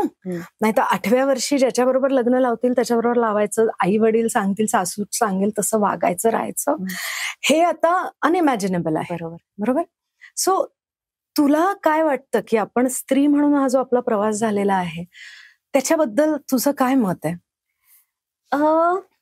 मला नेहमीच असं वाटतं की अशी काय म्हणू आपण, दुर्बल किंवा अशी स्त्री मला नृत्यातनं पोर्ट्रे करायला फारसं रुचत नाही. म्हणजे जिचं स्वतःचं काहीतरी एक म्हणणं आहे. म्हणजे पूर्वीच्या काळात आपण नाही जन्माला आलो हे आहे, पण कदाचित असंही असेल की त्यांना वाटत असेल की आम्ही फॉर्च्युनेट होती, आम्हाला एवढी व्यवधान आहेत आता आणि एवढी टेम्पटेशन्स आहेत आणि थोड्याशा कारणावरही पटवून घेऊ शकत नाहीयेत आत्ताच्या मुली त्यांच्या जोडीदाराबरोबर. तर त्यांना मग इतक्या पटकन सगळे घर तुटतायत किंवा काय असं, आणि परत नवीन पण जोडली जातात, परत तुटतायत किंवा काय असं. तर कदाचित त्या बाई असंही विचार करतील की नाही आम्ही बरं होतं की आम्ही असा विचारच करू शकायचो नाही, तर आमचं एक मार्गी आम्हाला टेन्शन्स कमी होती आयुष्यात असं वाटूही शकेल त्यांना. सो ते प्रत्येक प्रवास, प्रत्येक फेज, प्रत्येक हे वेगळ्या जनरेशन प्रमाणे जाणारा आहे. पण मला स्वतःला नेहमी वाटतं की मी ज्याला द्रौपदी दाखवते ना, तेव्हा मी तिच्यावरती वस्त्रहरणापर्यंत मी कधीच थांबत नाही. मी त्याच्या पुढे तिने जे पण केला होता की आता ह्या केसांना जोपर्यंत ह्याचं दुर्योधन आणि दुःशासनाचं रक्त लागत नाही तोपर्यंत हे केस बांधले जाणार नाहीत, तिथे खरी द्रौपदी मला वाटते. की तिने म्हणजे ती करारी होती, ती निर्धारी होती आणि ते फार महत्वाचं आहे. आता मी काय करते, आता मी जसं आपण आता बोललो की काळाला कनेक्ट व्हायला, तर मी द्रौपदी वस्त्रहरणापर्यंत दाखवते आणि ती ज्या क्षणाला तो पदर पकडलेला असतो ती प्रयत्न करते आणि एका हातातनं तिचा पदर सुटतो आणि ती मग कृष्णाचा धावा करते. मी तिथेच थांबते आणि मी पुष्पमित्र उपाध्यायांची सुनो द्रौपदी शस्त्र उठालो अब गोविंद आएंगे ती इनॅक्ट करते. आणि ती इनॅक्ट केल्यानंतर मी असं दाखवलंय, आता जे योग्य आहे नाही मला माहित नाही, पण तिच्याकडे जे तिचं शस्त्र आहे की ती एकदम सेन्शियस थोडीशी होऊन त्या दुःशासनाकडे बघते ज्याने तिचा पदर पकडलाय आणि त्याला जवळ बोलवते आणि मग त्याच्या जवळ येता येता त्याच्याच कमरेतली तलवार काढून सगळ्यांना दाखवत एक्झिट घेते मी. माय गॉड. सो हे माझं इंटरप्रिटेशन आहे. आताच्या काळात ह्याची गरज आहे कारण करेक्ट. तर अशा पद्धतीने मी ते कनेक्ट करत राहते. पण हे किती मार्वलस आहे ना ग, म्हणजे तुला शिकायला पण किती मिळतं, एक्सप्लोअर करायला किती मिळतं. You are enjoying your life. या फॉर्च्युनेट की माझं माध्यम मला हे सगळं करू देतंय. एक्झॅक्टली. ती एंटरटेनमेंट नाहीये, त्याच्यात समाजाला एक संदेश जातो आपोआपच. त्याच्यामध्ये काय म्हणतो आपण, वेगळ्या प्रकारची एक स्पिरिच्युअलिटी पण आहे आणि एवढा स्कोप आहे माझं माध्यम मला देतं की मला हवे ते विषय मला फ्लेक्झिबिलिटी आणता येतात. हो. मला आता एक सांग की जर बिनधास्त फिल्म नसती झाली तर तू ऍज अ नर्तकी आता ज्या स्टेचरला आहेस, म्हणजे बिनधास्त फिल्मनी जी तुला फेम दिली त्याचा आता तुझ्या स्टेचरमध्ये किती सहभाग आहे किंवा किती कॉन्ट्रीब्युशन आहे असं तुला वाटतं? खूप मोलाचं आहे हे मला नक्कीच वाटतं. कारण ना अशाच खूप मेहनत करणाऱ्या खूप नृत्यांगना आहेत, नाही असं नाही. पण आज मी मुक्काम पोस्ट मनोरंजनला आलीये ह्याचं कारण मी फक्त नर्तकी असते तर आलेच असते असं नाही. राईट. मी ज्या काय फिल्म्स केल्यात त्याच्यामुळे मला इथे बोलवलं गेलं आणि मग मला काय मांडायचंय, मला जर डान्स विषयी जास्त बोलावं असं वाटलं तर त्याची सुद्धा मला वाट मिळाली ती याच्यामुळे. बरोबर. त्यामुळे मी कायम हा एक लक्षात ठेवलं की मला वाहवत जायचं नाही अभिनयाच्या क्षेत्रात, पण मला ते सोडायचं पण नाहीये. मोजक्याच चांगल्या गोष्टी करत राहायच्यात, पण ह्याचा उपयोग माझ्या नृत्याला होणार आहे, माझ्या ह्या प्रसिद्धीचा, हे मला कायम मनातनं माहिती होतं. म्हणून मी तो बॅलन्स साधण्याचा प्रयत्न करत आले. राईट. पण नक्कीच आहे हा फरक. आणि म्हणजे हो. ओके. सो मला आता सांग, let's talk about Chandrakant Kulkarni. One of the म्हणजे आपल्या इंडस्ट्रीमधले मोस्ट सेन्सिटिव्ह आणि अत्यंत क्रिएटिव्ह आणि इन्साइटफुल असं मला नेहमी वाटतं when I speak to him. Insightful असं व्यक्तिमत्व आहे. तू त्यांच्याबरोबर बिनधास्त केलीस, कायद्याचं बोला केलीस. सो त्यांच्याबद्दल काय सांगशील? एकतर परत मी असंच म्हणेन की जसं रोहिणीताईंच्या बाबतीत सांगितलं तसंच की मी भाग्यवान आहे की ती पहिलीच तशी फिल्म करताना असा दिग्दर्शक मिळणं की जो हाडाचा दिग्दर्शक आहे, ज्याला आपली फ्रेम आपल्या कलाकारांनी काय केलं पाहिजे हे पूर्ण माहिती आहे. म्हणजे त्याला एक्सपेक्टेड काय आहे त्याच्याकडनं, प्रत्येक कॅरेक्टरकडनं. आणि थिएटरकडनं आल्यामुळे जी शिस्त आमच्यात आहे, जी डिसिप्लिन क्लासिकल मध्ये येते, तीच त्याच्याकडे पण आहे. त्यामुळे मला ना त्याच्या मेथडनी, त्याच्या स्कूलनी जायला सोपं गेलं खूपच जास्त. कारण आम्ही ना असे जसं चक्री करतात, जसं पहिले एक उभं राहून एक सगळं आपण रन थ्रू करूया, तसं आम्ही प्रत्येक वेळेला प्रत्येक सीनच्या आधी एक हे केलं करायचं. हो, विथ ऍक्शन. जशी नाटकाला असते तसेच स्टँडिंग करून बघूया जसं असतं तसं, आणि मग टेक व्हायचा. त्यामुळे आम्हाला सगळेच आम्ही एका पेजवरती होतो. खूप शिकायला मिळालं त्याच्याकडनं, खूप बारीक बारीक गोष्टींचं हे असेल. मला अजूनही आठवतं की माझ्यासाठी डबिंग हा पहिलाच अनुभव जेव्हा होता, तेव्हा त्यांनी मला सांगितलं की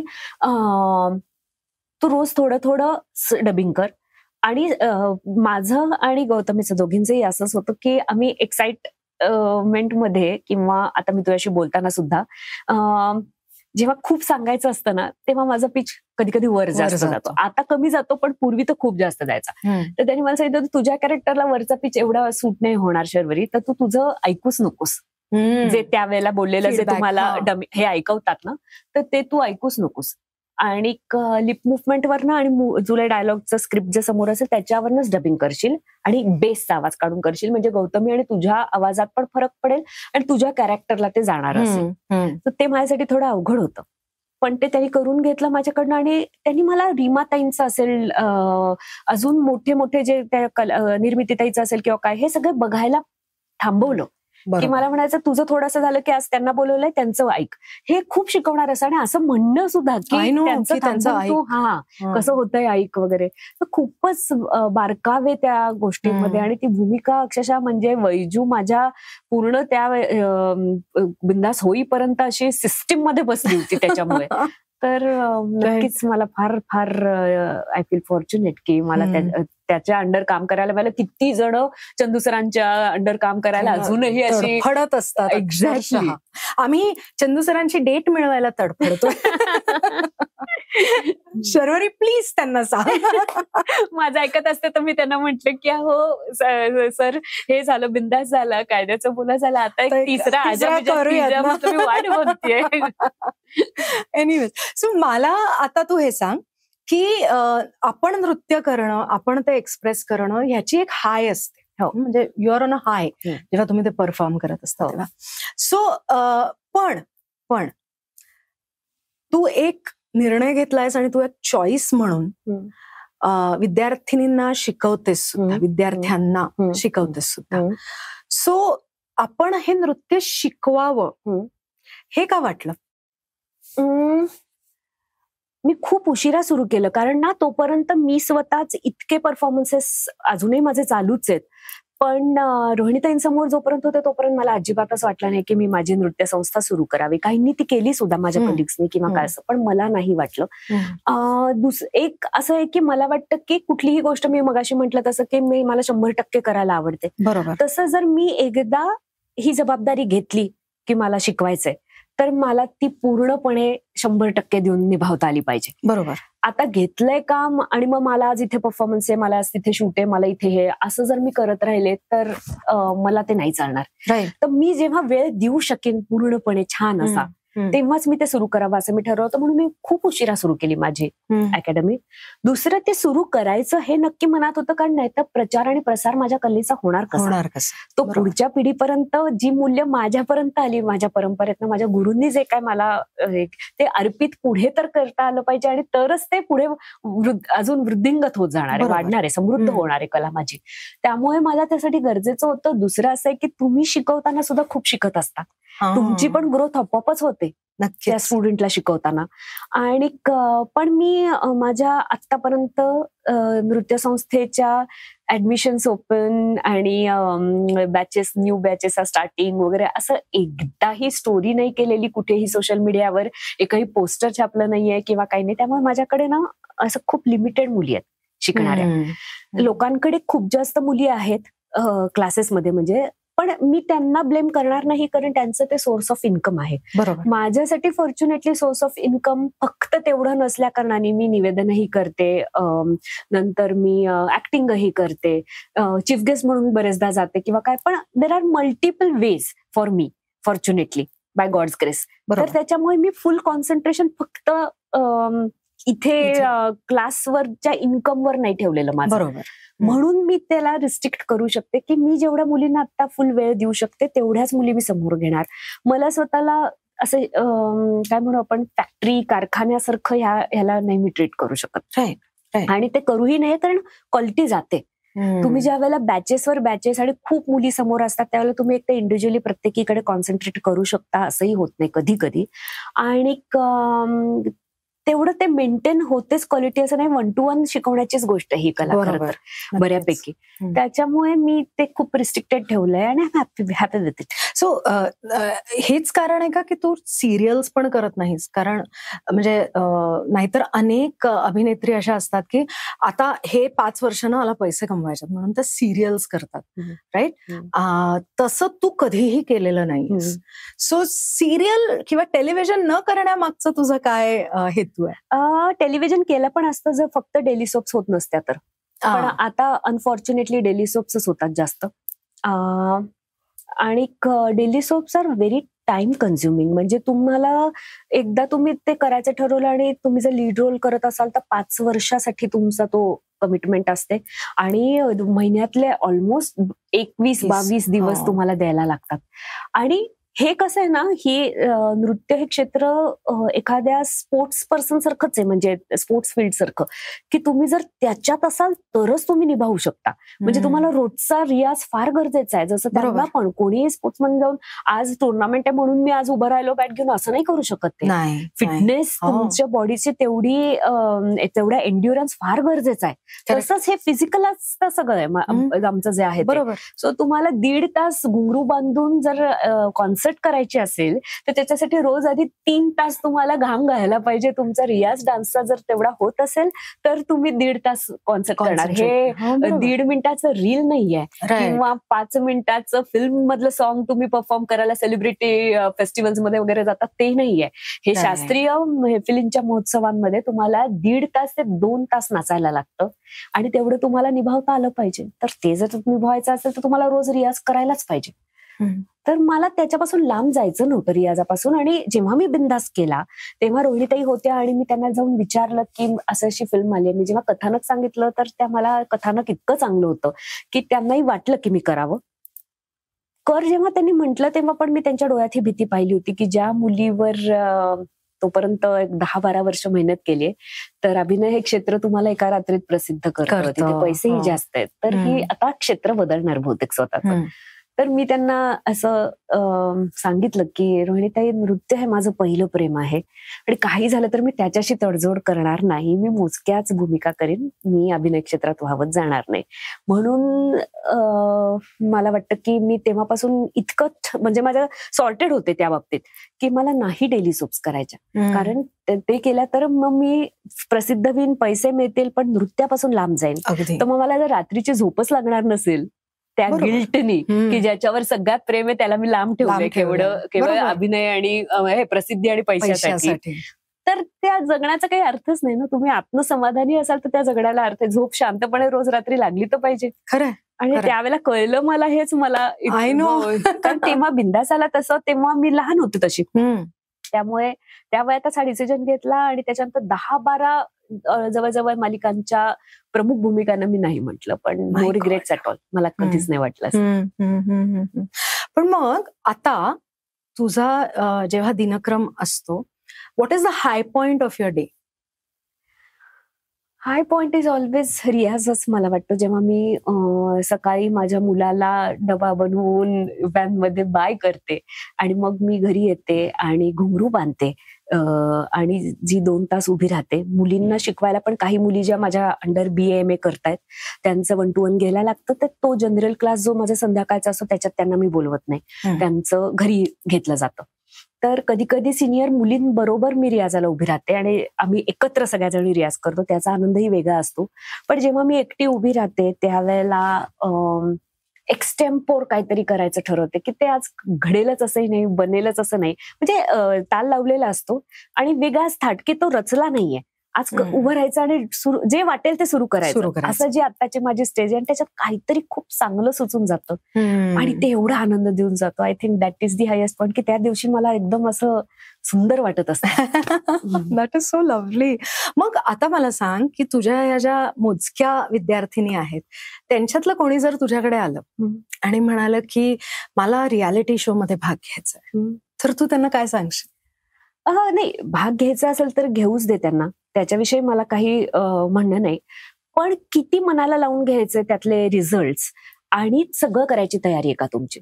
म्हणजे फक्त क्लासिकल ओरिएंटेड नाही. तुम्ही एकदा रियालिटी शो मध्ये पडला डान्सच्या तर तुम्हाला त्या दिवशी जी थीम असेल, म्हणजे अगदी दादा कोंडके यांच्या, मी काही ते वाईट आहे असं नाही म्हणते, पण त्यांच्या गाण्यांवर नृत्य अशी थीम एकदा आलेली मला माहिती होती रियालिटी शोज मध्ये किंवा काय. तर हे सगळं तुम्हाला तुमच्या शैलीच्या बाहेर जाऊन नाचता येतं का, हे तर स्वतः ऑनेस्टली विचार करायचा. कारण रियालिटी शोची डिमांडच ती आहे की तुम्ही फक्त क्लासिकल स्टार्ट टू एंड करून चालत नाही त्यांना. म्हणून तसं जर चालत असतं तर मी म्हटलं असं पहिले भाग घ्या. कारण मला माहितीये की जेवढा रियाज त्यांचा आहे आणि जेवढे डिसिप्लिन या शैलीला आहे तर त्या नक्कीच एक मेरिट, एक स्टँडर्ड नक्की तिथे निर्माण करतील. पण तसं नसल्यामुळे अनफॉर्च्युनेटली तुम्हाला एक दिवस हेलनजींचे डान्सेस दाखवायला लागतात, एकदा तुम्हाला आयटम सॉंग्सवर नाचायला लागतं. तर हे सगळं करायची तयारी असेल तर करा त्याच्यामध्ये. पण त्याच्याकडे मग मी तुम्हाला त्यावेळेला तुम्ही तिथे येता तेव्हा स्वतःला कथ्थक नृत्यांगना म्हणून म्हणू नका, नृत्यांगना म्हणा.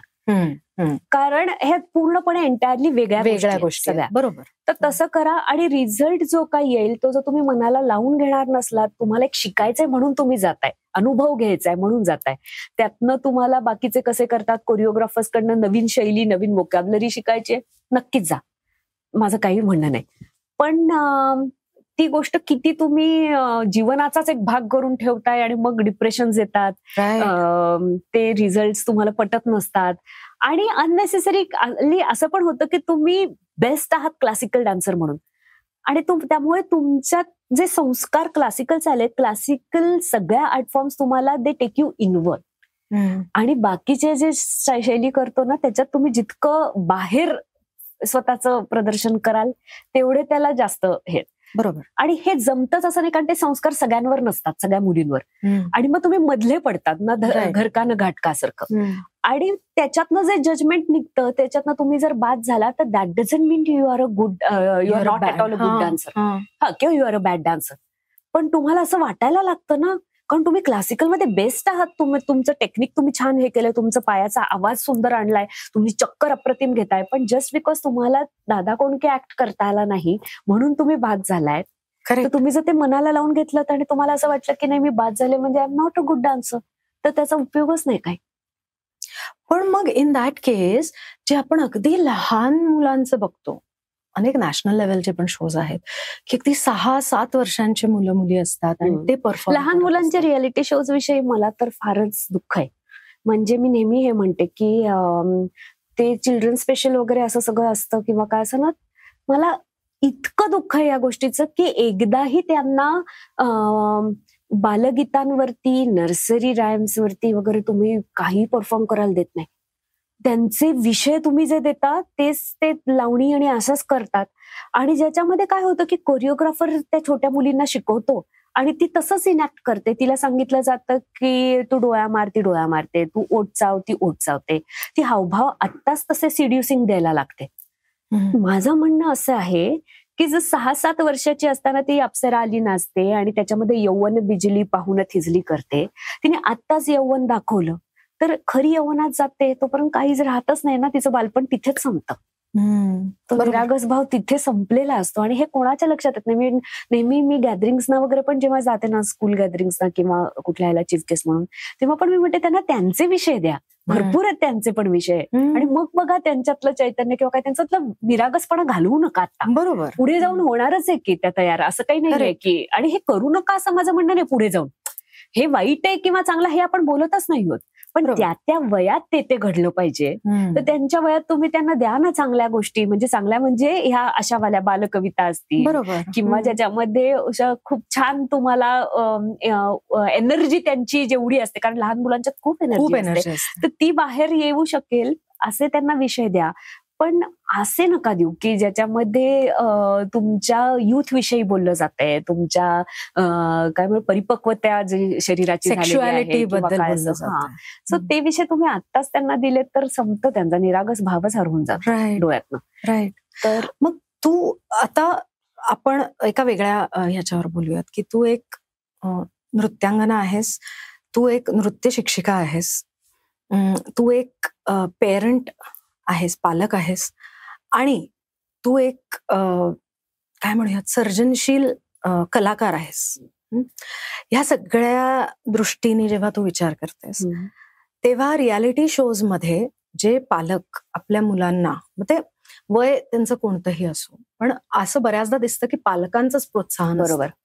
तर पालक आपल्या मुलांना घालू बघतात किंवा घालण्याची त्यांची इच्छा असते, त्यांना तू काय सांगशील? एकतर मला असं वाटतं की ती तुमची इच्छा आहे का तुमच्या मुलाची पण आहे हे आधी बघणं फार गरजेचं आहे. तुमच्या इच्छा तुम्ही तुमच्या मुलांवर लादू नका, त्यांची इच्छा पण बघा, ती सगळ्यात महत्वाची आहे. बरोबर. आणि तुम्हाला तसा हक्कच नाहीये.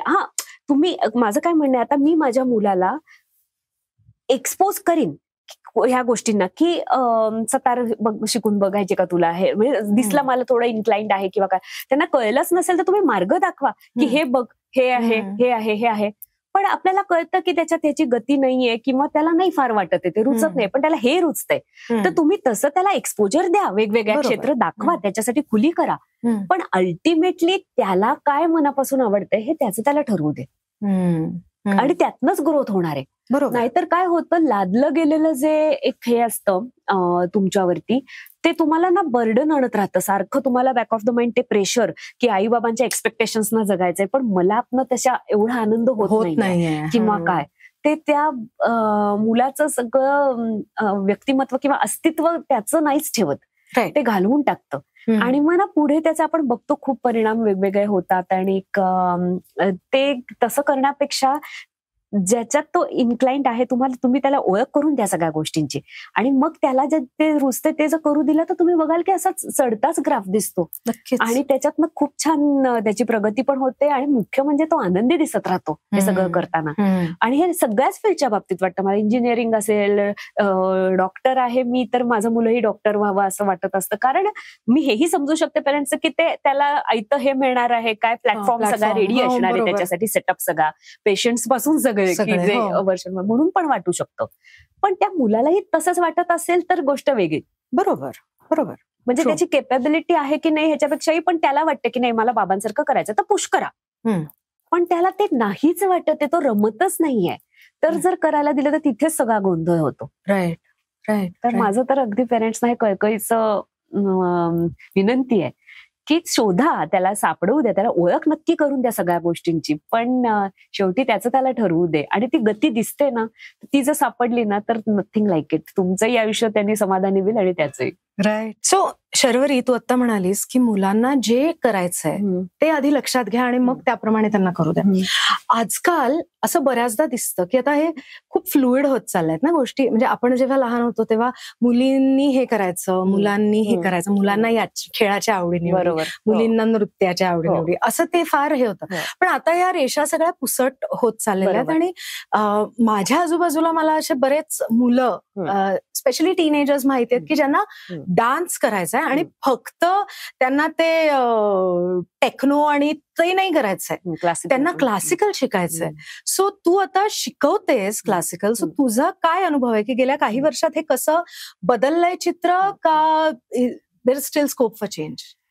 अजून थोडं अवघड आहेच आहे अजूनही, स्पेशली महाराष्ट्रात. म्हणजे युपीकडे जर बघितलं ना तर कथक केंद्र आणि हे जयपूर वगैरे हे कथकचेच केंद्र आहेत मेन, कारण तिथेच त्याचा उगम झालेला आहे. तर तिथे खूप मेल डान्सर्स आहेत, कारण सुरूच ऍक्च्युअली घराणी हे जी झाली ती सगळी मेल डान्सर्स कडनंच झालेली होती. त्यामुळे तिथे अजून तसं ओपननेस बघायला मिळतो, पण महाराष्ट्रात अजून तेवढा बघायला मिळत नाही. महाराष्ट्रामधल्या मेल डान्सर्स कडे सुद्धा तेवढ्या रिस्पेक्टनी प्रत्येक वेळेला बघितलं जात असं नाही. त्यांना खूप गोष्टींना सामोरं जावं लागतं. तर एकतर पेरेंट्स कडनंच पहिल्यापासून, मी आता जो विषय आपण बोलत होतो त्याच्यावर, की त्यांना आवडत असतं पण पेरेंट्सचं एक धाकधूक असते मनामध्ये की ह्याच्यात तो करिअर कसं करणार, बरोबर, ह्याच्यातनं तो इन्कम कसं करणार आणि मी समाजाला काय उत्तर देऊ, हा एक वेगळाच त्यांना प्रश्न असतो. आणि म्हणून पण ते नाही म्हणत राहतात. मला स्वतःला असं वाटतं की जे मेल डान्सर्स आमच्याकडे, म्हणजे माझ्याकडे पण आता शिकतोय एक जण, आणि बरेच आता पुण्यामध्ये 2-3 क्लासेस आहेत ज्याच्यात मला माहितीये मेल डान्सर्स आहेत. तर मी त्याच्याकडे ज्यावेळेला मी एक शिक्षिका म्हणून बघते तेव्हा मी त्याच्याकडे असं याने बघते की काही जर मी ह्या मुलींना फेमिनाईन एकदम दिल्या असतील करताना की अशी वगैरे, मी त्याची बदलते. मी त्याला म्हणते तू नको ही करूस. म्हणजे राधा त्यांनी कधीतरी पोर्ट्रे करणं इज अ डिफरंट थिंग, पण त्याच्या जेस्चरला, त्याच्या गोष्टींना सूट होणाऱ्या गोष्टी मी त्याला देते, ज्याच्यामुळे काय होतं की नाही तर लोकांना समाजात सारखं असं वाटत होतं की मेल डान्सर्स फार फेमिनाईन नाचतात, म्हणजे क्लासिकलमध्ये स्पेशली. पण तसं नाहीये. काही डान्सर्स आहेत इनफॅक्ट त्यांच्यात एनर्जी इतकी जास्त असते फिमेल्स पेक्षा सुद्धा, की तुम्ही जर त्यांचं टेक्निकल डान्स पाहिला, नृत्यवाला पार्ट जो आहे, चक्र असतील किंवा काय, तर ते कुठल्या लेवलला काहीच्या काही घेऊ शकतात. त्यांचं पायाची चपक पण कधी कधी फिमेल्स पेक्षा ऑब्विसली, म्हणजे ते तसं एनर्जी बरोबर बिल्टच तसा झालेला असल्या कारणाने पण असेल. पण त्याचा तसा बेनिफिट करून घेतला ना तर तो डान्स असा राजस वाटतो. बरोबर. सो ते आपल्या हातात आहे की ते घडवताना सुद्धा कसं घडवायचंय बरोबर त्या व्यक्तीला. तर खूप जास्त फेमिनिटीकडे वाटायला लागली ती व्यक्ती किंवा काय असं, तर ती असतेच असं नाही. करायला आवडणं इज अ डिफरंट थिंग, पण प्रेझेंट करताना स्वतःला काय नक्की त्यांनी मांडलं पाहिजे हे तसा आकार देणं पण शिक्षकाचं अवेअरनेस त्याला देणं बेसिकली. एकदा आल्यावरती ते शिक्षकाचं काम आहे असं मला वाटतं. आणि तसं पूर्वी खूपच जास्त होतं, त्याच्यापेक्षा थोडं आता एक्सेप्टन्स वाढलाय आणि खूप जास्त मेल डान्सर्स दिसायला लागलेत. तरी सुद्धा महाराष्ट्रात अजून तेवढं उपन्यास आलेला नाहीये, जो हळूहळू येईल असं वाटतंय मला. मला हे सांग की तू आता आपण बोलत होतो तेव्हा तू म्हणालीस की खूप फेमिनिन असतात ते, अशा पद्धतीने त्यांच्याकडे बघितलं जातं. समाज त्या मेल डान्सर्सकडे चांगल्या नजरेने बघेलच असं नाही. पण आता तू महाराष्ट्रात आणि ग्रामीण भागात सगळीकडे परफॉर्म केलेलं करत आलेली आहेस अनेक वर्ष. सो मेल डान्सर्सकडे चांगल्या दृष्टीने बघेल याची शाश्वती तर नाहीच आहे, पण फिमेल डान्सर्सकडे तरी चांगल्या दृष्टीने बघतो का आपला महाराष्ट्र? क्लासिकल डान्स असेल तर बघतो, कारण विषयच असे असतात की देवी देवतांची स्तुती असेल, पौराणिक ऐतिहासिक कथा असतील त्यातल्या किंवा काय, आणि पोशाखही असा असतो की जो नखशिखांत पूर्णपणे सगळा बऱ्यापैकी कव्हर्ड असतो तुमचा.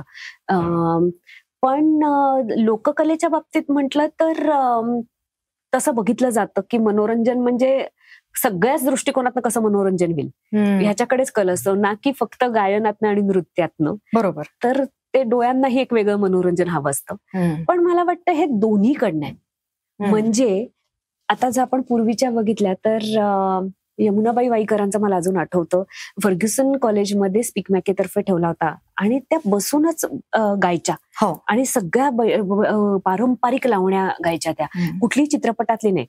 पण ना आवाज खडा एकदम, म्हणजे पहिले त्यांनी लावला ना जेव्हा, तेव्हा मी असं कुठून येतोय आवाज असं बघितलं, कारण पदर डोक्यावरचा ढळला नव्हता. सुलोचनाबाई गायच्या तेव्हा तसंच गायच्या, आणि सुलोचनाबाई गायच्या तेव्हा जयश्री गडकर आपल्याला जेवायला स्क्रीनवर दिसायच्या, तर घरंदाज लावणी वाटायची ती. हो, नक्कीच.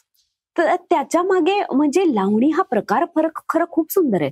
तो पारंपरिक जर केला तशा प्रकारे नक्की ते शृंगार प्रधान आहे, पण शृंगार प्रधान ते शब्दच बोलतायत ना, तर तुम्ही ते फक्त ते तुमच्या भाव मधनं आणलत ना, डोळ्यातनं बोललात ना तुम्ही, तर ते लोकांना काय तुम्हाला म्हणायचं ते तिथपर्यंत पोहोचणार आहे. त्याच्यासाठी तुम्हाला पूर्ण काय म्हणू, अंगविक्षेप हो असं पण म्हणू शकतो, आणि अंग उघडं टाकण्याची पण फार गरज नाहीये त्या सगळ्या ह्याच्यामध्ये.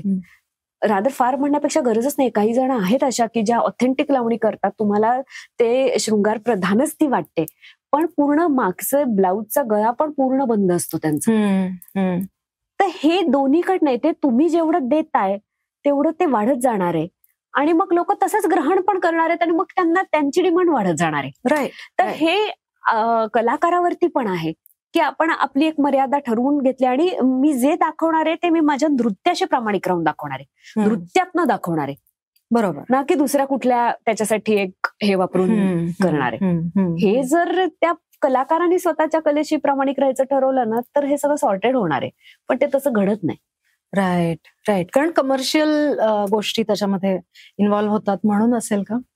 कमर्शियल गोष्टी म्हणजे कशाने म्हणतेस तू? म्हणजे की आता फॉर एक्झाम्पल लावणी असेल तर लोक लावणी ठेवतातच ह्या पर्स्पेक्टिव्हनी की जसं आपण म्हणालो की ह्याच्यात शृंगार रस हे आहे, राईट. सो त्यांचे कमर्शियल्सच त्याच्यावर अवलंबून असतात की ते किती गर्दी खेचक, किती गर्दी खेचतायत किंवा किती दिलखेचक परफॉर्मन्स करू शकतायत असं नाही. पण ते तुम्ही त्यांना देताय म्हणून ते येत आहे ना, असं दोन्हीकडे. तेच मी म्हणते की जर सगळ्या कलाकारांनी ठरवलं की नाही, मी जयश्रीताईंच्या काळात जशी लावणी होती तशी, आणि चित्रपटातली न करता मी ऑथेंटिक शोधीन, किती पठ्ठे बापूराव वगैरे ह्या सगळ्यांनी इतक्या लिहून ठेवलेल्या आहेत की त्या कोणीच तसं त्याला चाल देऊन किंवा काय मी असं नवीन काहीतरी आणेन असं कोणाला नकोच आहे. त्यांना सगळ्यांना फिल्म मध्ये ज्या फेमस झालेल्या आहेत त्याच हव्यात. आणि मग काही जण असं पण करतात की मग म्हणतात की आमचा लावणीचा शोच नसतो, आम्ही डीजे वरती नाचतो, डीजेच्या गाण्यांवर नाचतो, असंच आम्ही पहिल्यापासून पोर्ट्रे करत आलोय आमचं. बरोबर, असं सांगतात मग सगळेजण. राईट. पण मग ती त्या लोककलेशी प्रतारणा आहे ना, नक्कीच अर्थी. नक्कीच आहे. मग मला आता तू हे सांग की अर्थकारणासाठी, पैशांसाठी कलाकार ज्या नृत्यांगना आहेत त्या ही मार्ग स्वीकारतात की डीजे वर आम्ही नाचतो हे. पण जर शास्त्रीय नृत्य शिकायचं आहे आणि शास्त्रीय नृत्याला प्रामाणिक राहून तुम्हाला आयुष्यभर जर नृत्य करायचं आहे तर आर्थिक गणित कशी असतात? कॅन एखादा कलाकार किंवा एखादी नृत्यांगना फक्त शास्त्रीय संगीतावर आयुष्यभर तिचा उदरनिर्वाह चालू शकतो का? नक्कीच चालू शकतो आयुष्यभर उदरनिर्वाह.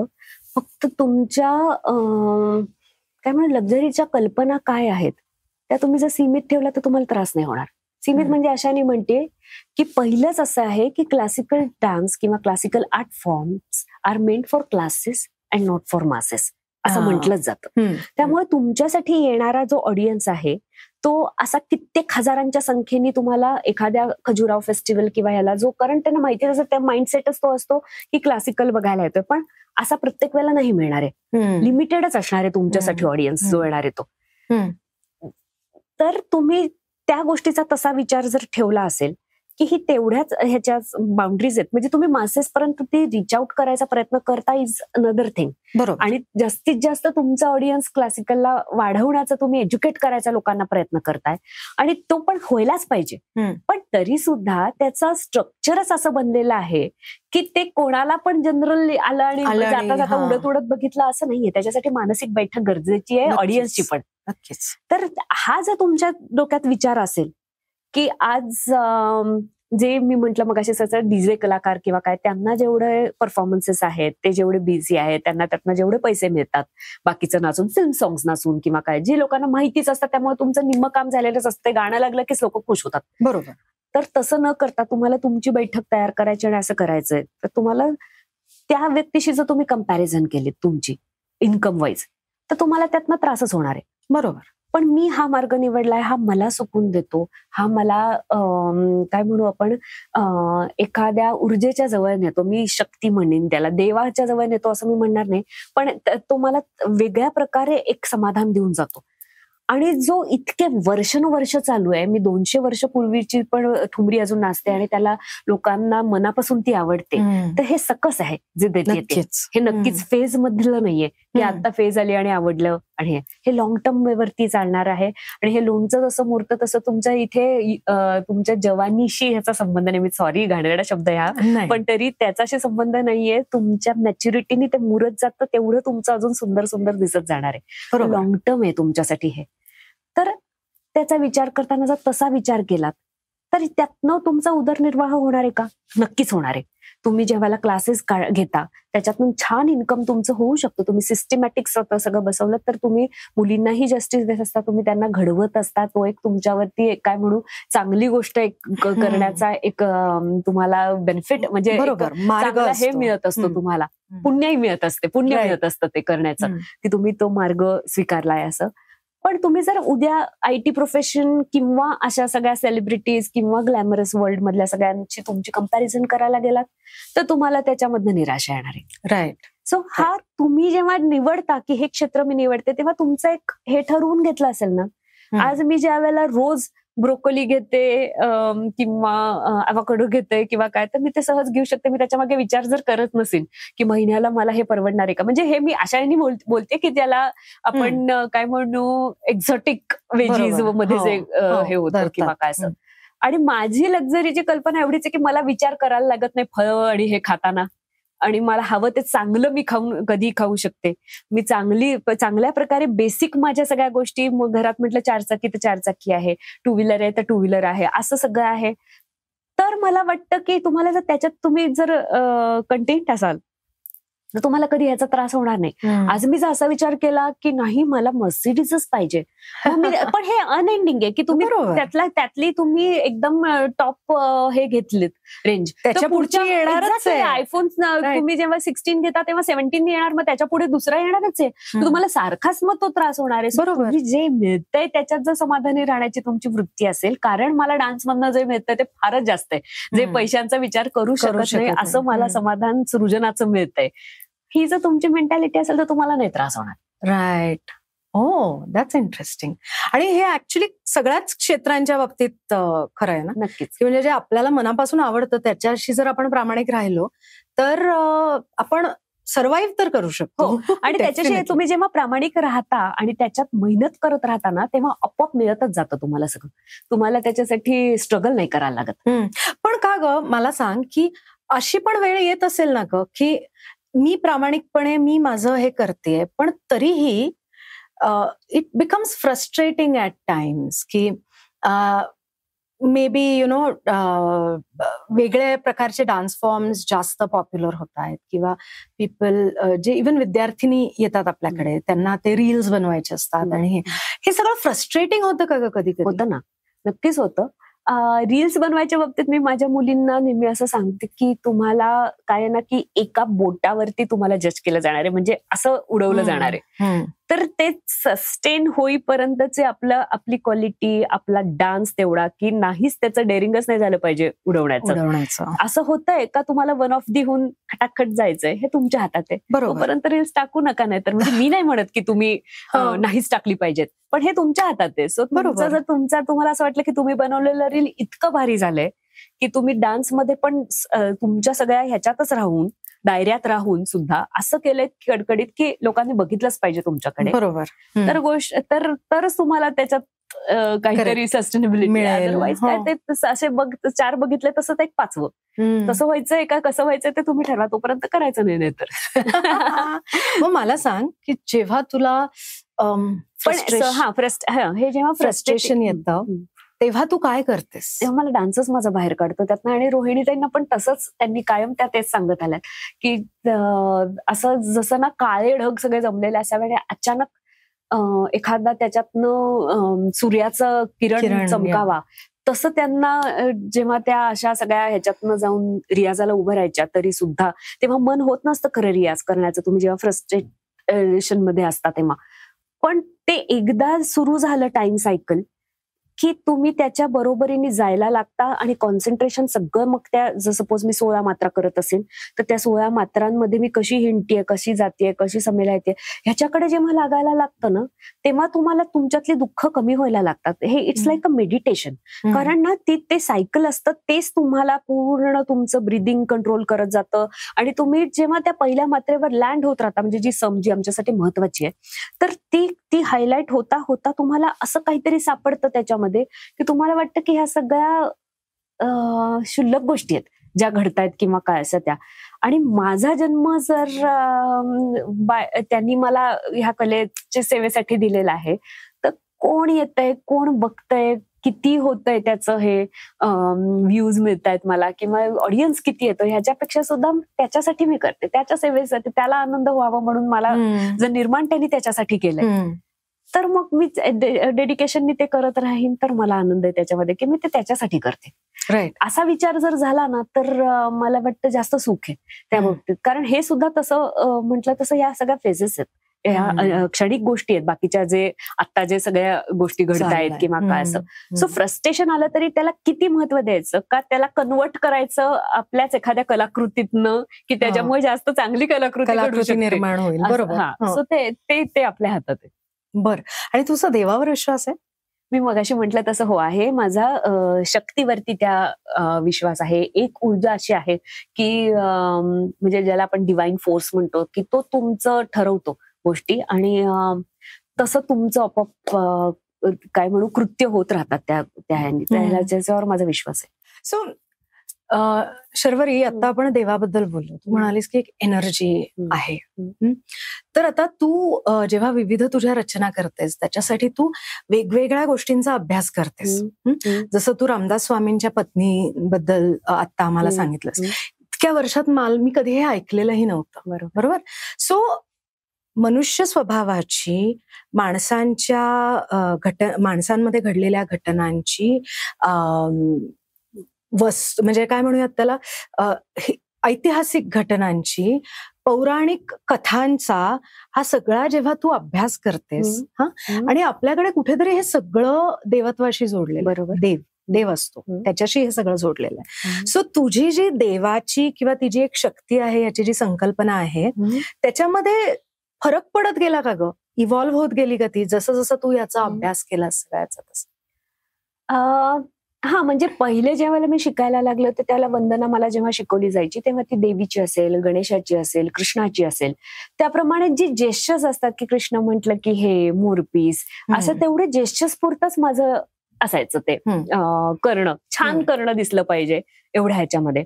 नंतर ते करताना एक काय म्हणू आपण, स्वतःच कॉन्सन्ट्रेशन स्वतःचं, कारण वंदना आम्ही सगळ्यात पहिले करतो, मग आम्ही तालाला जातो. त्यामुळे लोकांसमोर आल्यावर ती पहिली रचना जी होते ती वंदना असते.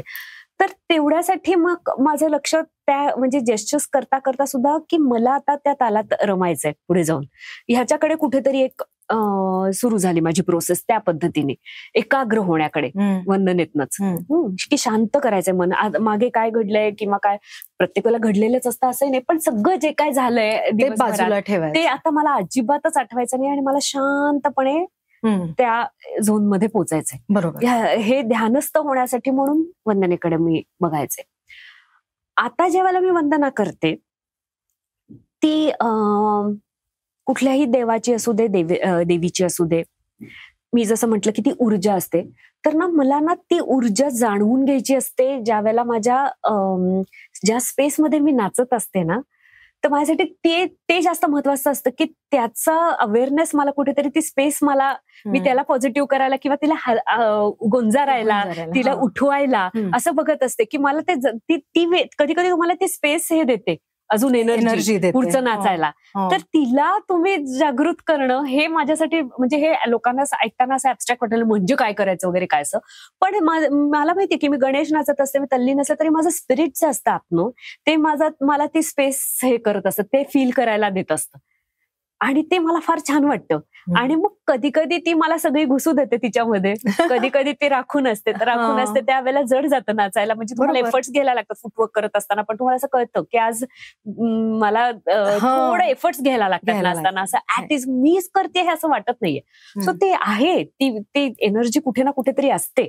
सो ती तुम्ही ती ऍक्टिव्हेट कशी करताय हे पण फार महत्वाचं असतं. म्हणून मी वंदनेत जेव्हा शिरते तेव्हा मी ते तसं त्याच्याकडे बघते आता. राईट. मग अशी एखादी कलाकृती आहे का की ज्यांनी तुला अशी एनर्जी वेगळ्या पद्धतीची दिली?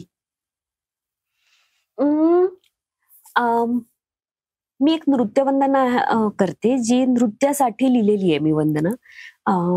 ती कुठल्या देवी देवतेची नाहीये आणि ती ना मला माहित नाही की त्या शब्दांमुळे नसेल कदाचित, त्याच्यावरती जी डॉक्टर चैतन्य कुंटे म्हणून आहेत त्यांनी फार सुंदर चाल बसवली आहे, तर त्या चालीमुळे असेल. पण ती जेव्हा जेव्हा मी परफॉर्म करते, ओम अनादि अनंत सुनिनाद अवकाश काल ईश्वर समान भजे नाद अवकाश लयगती दश दिशा धरती प्रणाम. तर ते मी जी ती नृत्यासाठी म्हणून वंदना लिहिली आहे त्याच्यामध्ये पहिल्या अंतरामध्ये संपूर्ण अवकाश, जसं मी म्हटलं की ते मला खुणावत असतं म्हणून दाही दिशा रंगमंच ह्याला प्रणाम केलाय. दुसऱ्या अंतरामध्ये सगळ्यात नृत्याचा अविभाज्य घटक म्हणजे स्वर, लय, ताल आणि नुपूर, त्या घुंगरू म्हणजे त्या अनुषंगाने येणारे, त्याला वंदन केलंय. आणि तिसऱ्यामध्ये अंधारातून प्रकाशाचे मार्ग दाखवणारे असे गुरु आणि नटराज म्हणजे नृत्याचा अधिदैवत, तर त्याला वंदन केलं. अशी ती वंदना आहे. बरोबर. तर त्याचं ते इतकं सुंदर ते चाल आहे, त्या स्वरांमुळे असेल किंवा काय, पण ती जेव्हा जेव्हा मी परफॉर्म करते त्याच्यानंतर मी जेव्हा तालाला उभी राहते तर मी अशी एकदम एकाग्र पण झालेली असते आणि मला आता सुरूच करायचंय नाच असं एक कुठेतरी हे आलेलं असतं. करेक्ट. तर ते मला त्यातनं ऊर्जा मिळते खूप. माझ्या आता एक लक्षात आलेलं आहे की तुझं पाठांतर खूपच अफलातून आहे. म्हणजे तू नृत्य तर अफलातून करतेस, त्याच्याबरोबर तुझं पाठांतर पण अफलातून आहे. आणि तू आता इतके वर्ष इतक्या रचना वेगवेगळ्या प्रकारच्या केलेल्या आहेस. सो मी आता काही इमोशन्स किंवा काही मूड्स सांगते किंवा रस आपण म्हणूयात, आणि त्याच्यातले तुला आवडणारी रचना, त्याचे शब्द तू आम्हाला म्हणून दाखव. अच्छा, ओके. प्रयत्न. पहिला भक्तिरस.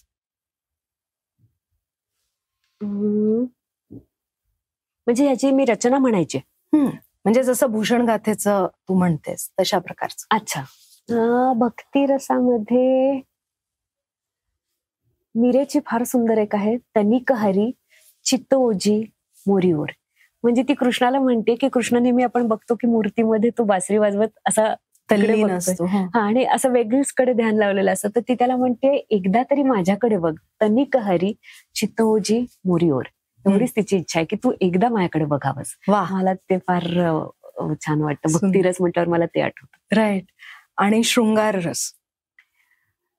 शृंगार रसातल्या खूप आहेत रचना तशा, पण एक प्रसंग आहे जो रोहिणीताईंनी आम्हाला शिकवला होता की शृंगार करता करता ती जी आहे म्हणजे कृष्णाला भेटायला निघाली तर इतके छोटे छोटे डिटेलिंग्स मी म्हटलं ना रोहिणीताईंकडनं शिकायला मिळाले. तर कानातलं घालते, बिंदी लावते आणि त्याच्यानंतर गळ्यातलं जेव्हा ती घालायला घेते तेव्हा ते घेता पहिले तर ती तिच्या झोन मध्ये असते आणि ते जेव्हा ज्या क्षणाला तिचं गळ्यातलं तिच्या गळ्यापर्यंत येतं आणि ना हे हात जे आहेत ना तर ती ट्रान्समध्ये जाऊन तिला वाटतं हे हात त्याचेच आहेत, तिचे नाही आहेत आणि ते गळ्यापाशी लागल्यावर जे एकदम असं होतं ना की ते एकदम आवडलेलं असतं आणि गुदगुली होते त्या एक अशी गुजबम्स येतात काय तर त्या ऍक्सिडेंटली तिचं हार पडतो खाली कारण ते ती त्या ट्रान्समध्ये जाऊन तिला असं वाटतं की ते त्याचं आणि ते तिच्या पूर्ण गळ्याभोवती आले आणि मग तो पडल्यावरती ती एकदम एम्बॅरेस होते की कोणी बघितलं नाही ना आपल्याला असं करताना. मग ते हार्टबीट्स थोडेसे वाढलेले असतात मग ती हळूच घेते मग कोणी बघितलेलं नसतं मग ते घालते आणि ऍडजस्ट करते. तर ही इतकी गोड गोष्ट आहे की ते त्याच्या स्वप्नात आहे ती आणि त्याने असं करावं असं वाटतंय पण मनात असं हे कसं मला असं कसं वाटलं की त्यांनी असं करावं त्याचाही एक गिल्ट आहे मनामध्ये. सो अशा खूप छोट्या छोट्या शृंगार रसाच्या खूपच गोष्टी आहेत पण मला हे अशा आवडतात. ओके.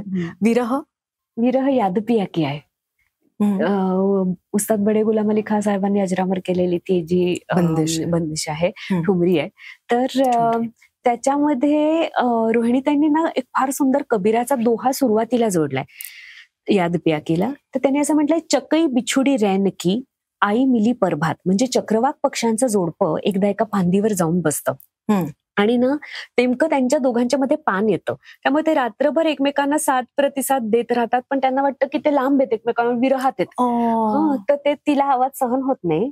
पण आई मिली परभात म्हणजे सकाळ जशी होते आणि ते विहार करायला लागतात तर त्यांना कळतं आपण एकत्रच होतो आणि मग ते एकत्र विहार करायला लागतात. जे जन बिछुडे पियसो ते मिले दिन न रात. ते एक वेळ चक्रवाक पक्षाचं एक वेळ जोडपं सकाळी का होईना एकमेकांना भेटलं पण माझ्यासारखी जी आपल्या पियापासून बिछडलेली आहे तिला काय दिवस काय रात्र काय सगळं सारखंच आहे. दिन नाही सुख न रैनको सुख ना सुख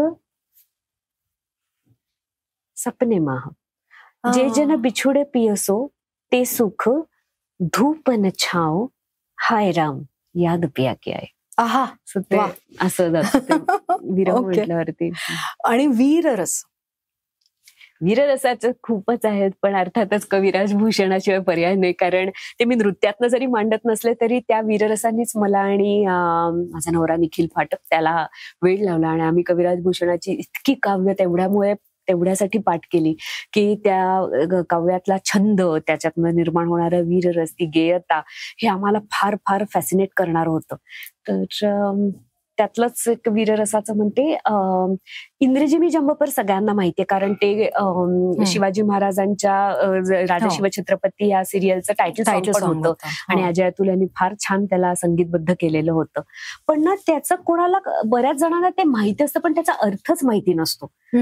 तसंच एक सक्रेजिमी सैलापर पण आहे पण आपल्याला तुला जे हवं असेल ते नाही तुला जे मग इंद्रजिमी जंबोपरचा अर्थ जो आहे ना तो असा आहे की म्लेच्छांवरती म्हणजे मोगलांवरती कसे शिवाजी महाराज वरचढ होते हे सांगणारं हे काव्य आहे आणि म्हणून रूपक आहे त्याच्यामध्ये त्यांनी वापरलेले की जसा इंद्र जंभासुरावरती इंद्रजिमी जंबपर बाडव जॉम्बपर ज्वालाग्नी म्हणजे सागरातनं जो बाहेर येतो तो सागर शेजारी पाणी असून सुद्धा त्यातनं बाहेर येतो असा प्रभावी येतो.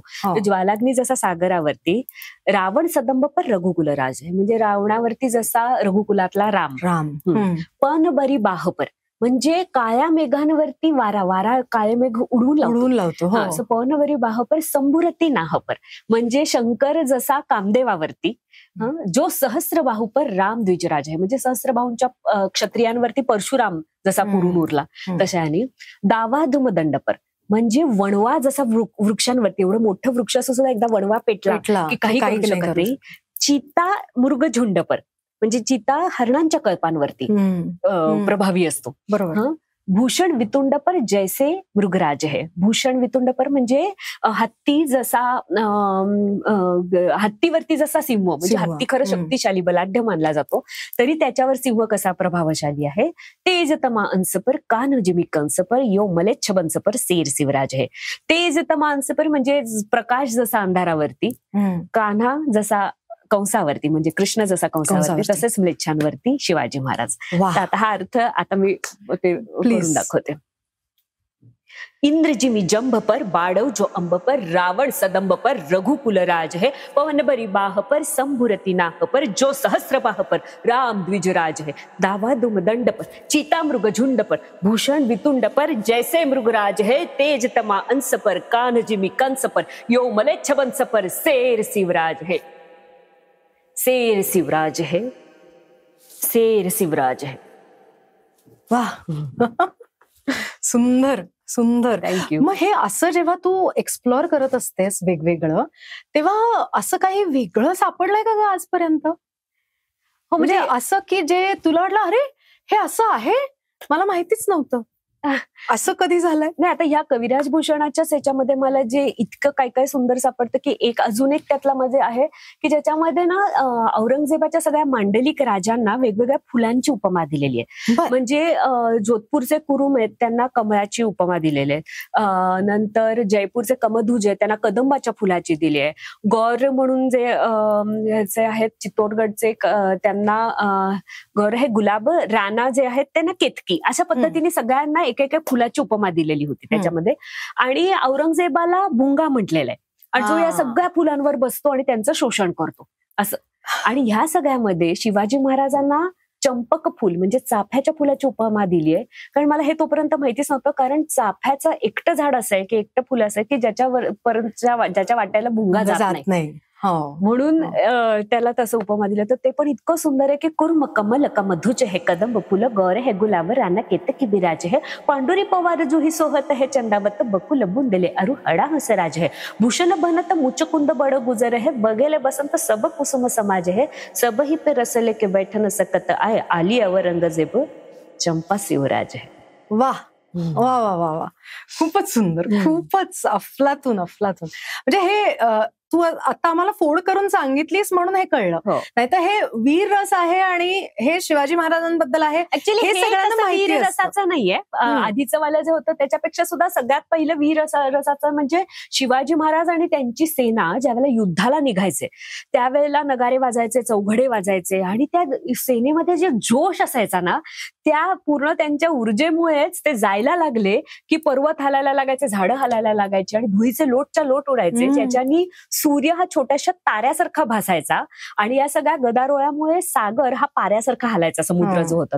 तर ते एकदम वीररसवालं आहे. साजी चतुरंग सेना अंग में उमंग भरी सर जसी वाजी जंग जीतन चलत है, भूषण बनत नाद विहद नगारन के, नदी नद मद गैब रन के रलत है, आईला फैल खैल बैल खलक में गैल गैल, गजने की ठैल पैल सैल उसलत है, तारा सोतारन धुरी धारा में लगत चिम, थारा पर पारा पारा वार यो हलत है, थारा पर पारा पारा वार यो हलत है. आहा काटाला अंगावर माझ्या. It's beautiful, beautiful.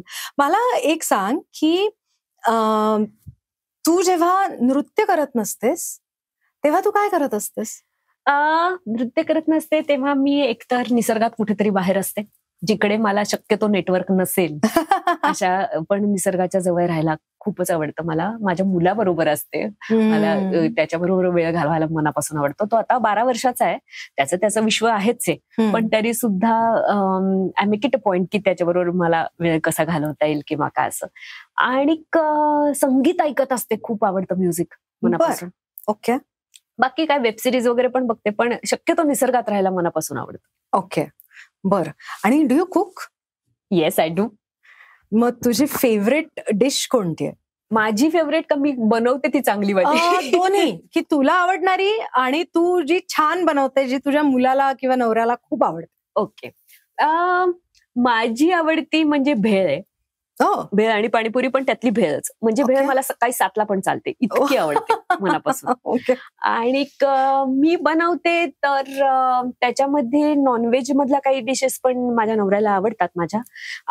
माझ्या मुलाला मी घरी बनवलेलं पॅनाकोटा आवडतं, म्हणजे ते स्वीट डिश आहे ती आवडते.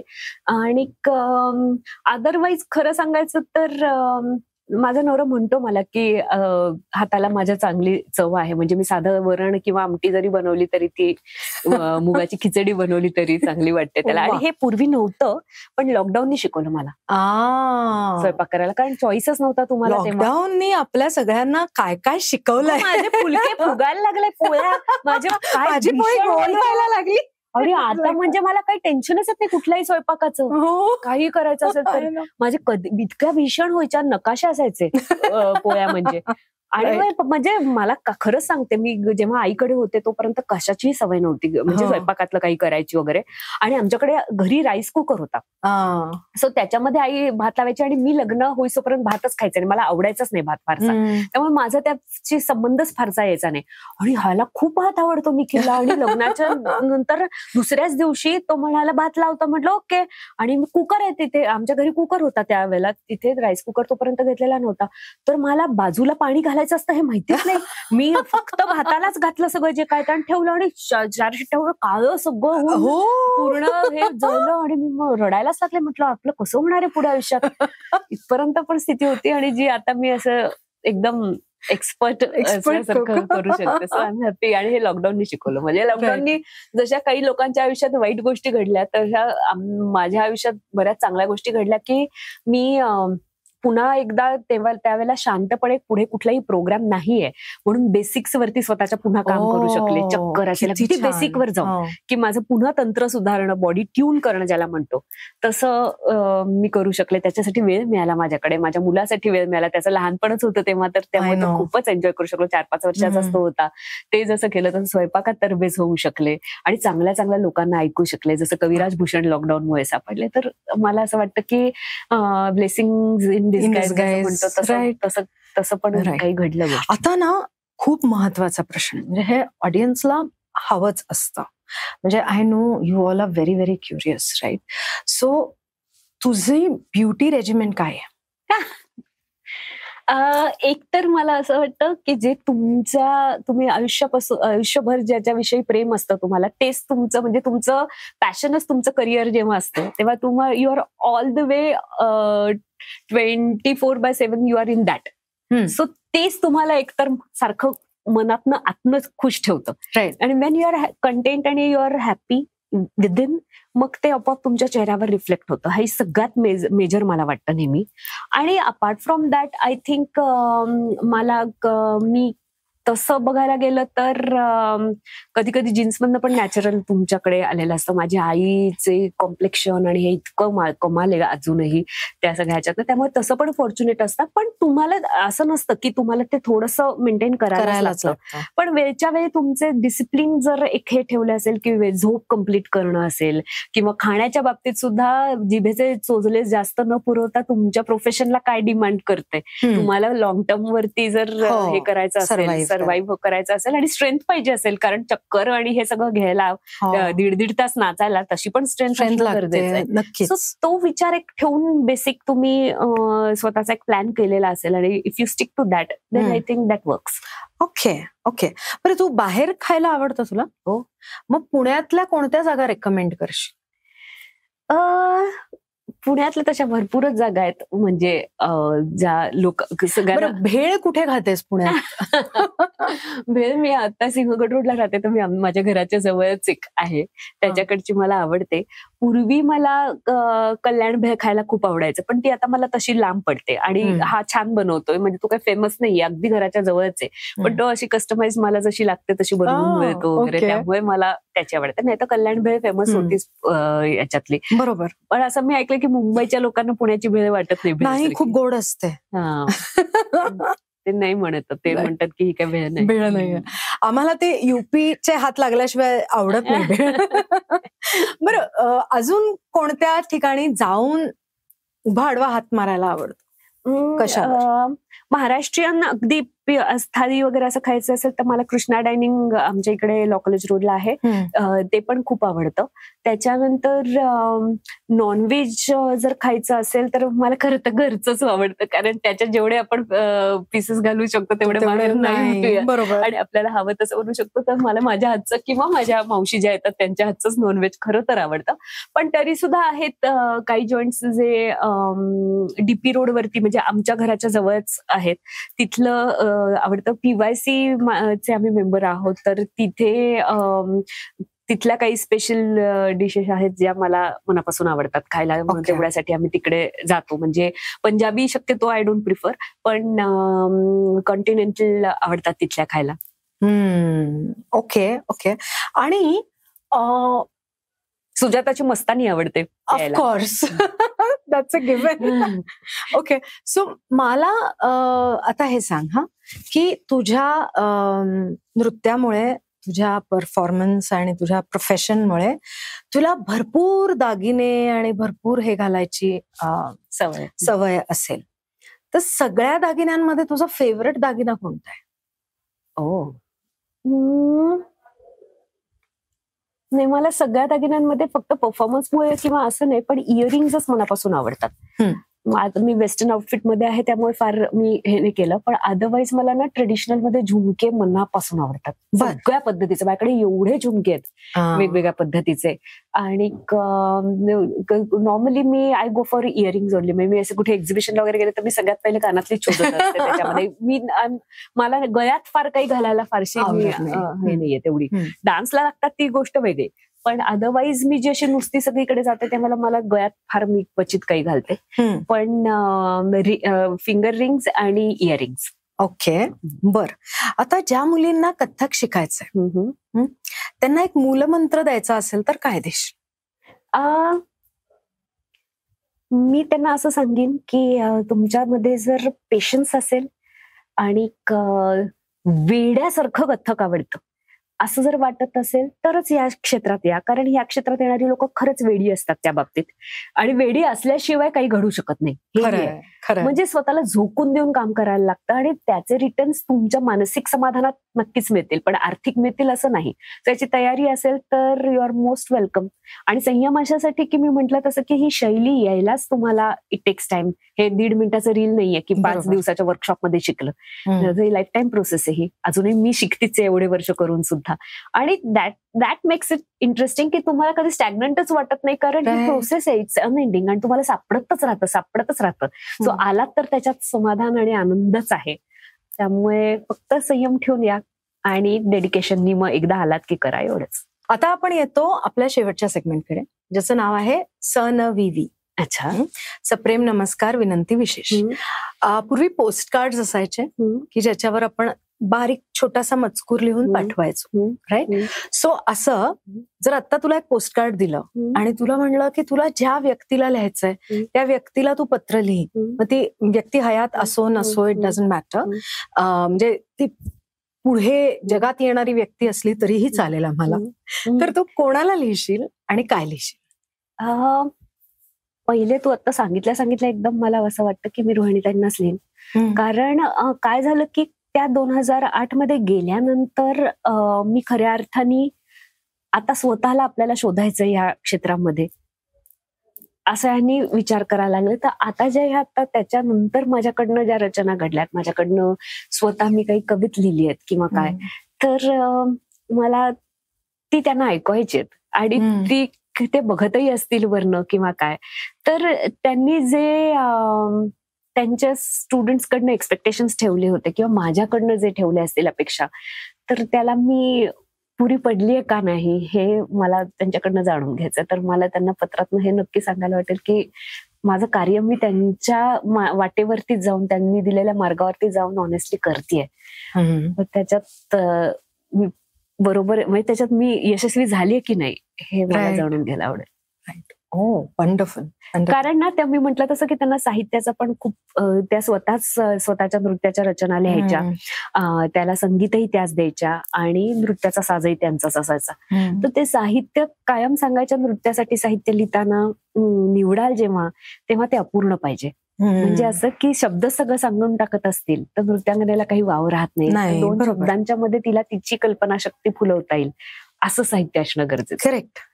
कळत नाही म्हणून पटकन एक छोटंसं उदाहरण देते की सैया मुझसे रूठे अब क्या करू, असं जर साधारण, म्हणजे हे काही असं बंदिश नाही, पण असं जर असेल तर हे अपूर्ण आहे, कारण का चिडलाय हे कारण नाही दिलेलं. बरोबर. तर मग मला दाखवायचं असेल तर मी दाखवू शकते की ती आता कोण आहे, मुग्ध आहे का, म्हणजे ऍडोलसन्स एज मधली आहे का, तर मग मे बी खेळताना तीच सारखी जिंकते म्हणून तो चिडलाय. मग मी असं म्हणेन की सैया मुझसे रूठे.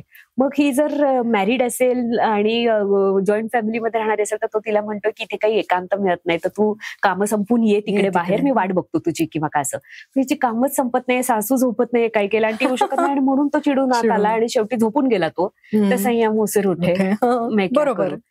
आणि अशीही असू शकते की जिचा पती पूर्वी जसे वॉरला जायचे तसं युद्धाला गेलाय आणि युद्धाला जायच्या आधी ती त्याच्याशी भांडलीये की तू काही आणलं नाही सपोज मला, की शेजारचीला कसं गळ्यातलं दिलं आणि तू काही नाही, आणि त्यांचं ते छान हे नव्हता, तिने त्याला हे केलंय, रवाना केलंय आणि तिला न्यूज मिळाली की तो गेलाच तिथे. असं जर मला वाटलं करावंसं तर मी संयम से रूठे, म्हणजे तो जो काय चिडून गेलाय तो परत आता येणारच नाही, तर मी काय करू, असंही होऊ शकतं. So there are n number of possibilities for me, जेव्हा मला ते स्पेसिफिक सांगत नसतं काव्य करेक्ट की काय म्हणायचंय किंवा काय असं. तर तसं काव्य निवडा असं त्या सांगायच्या.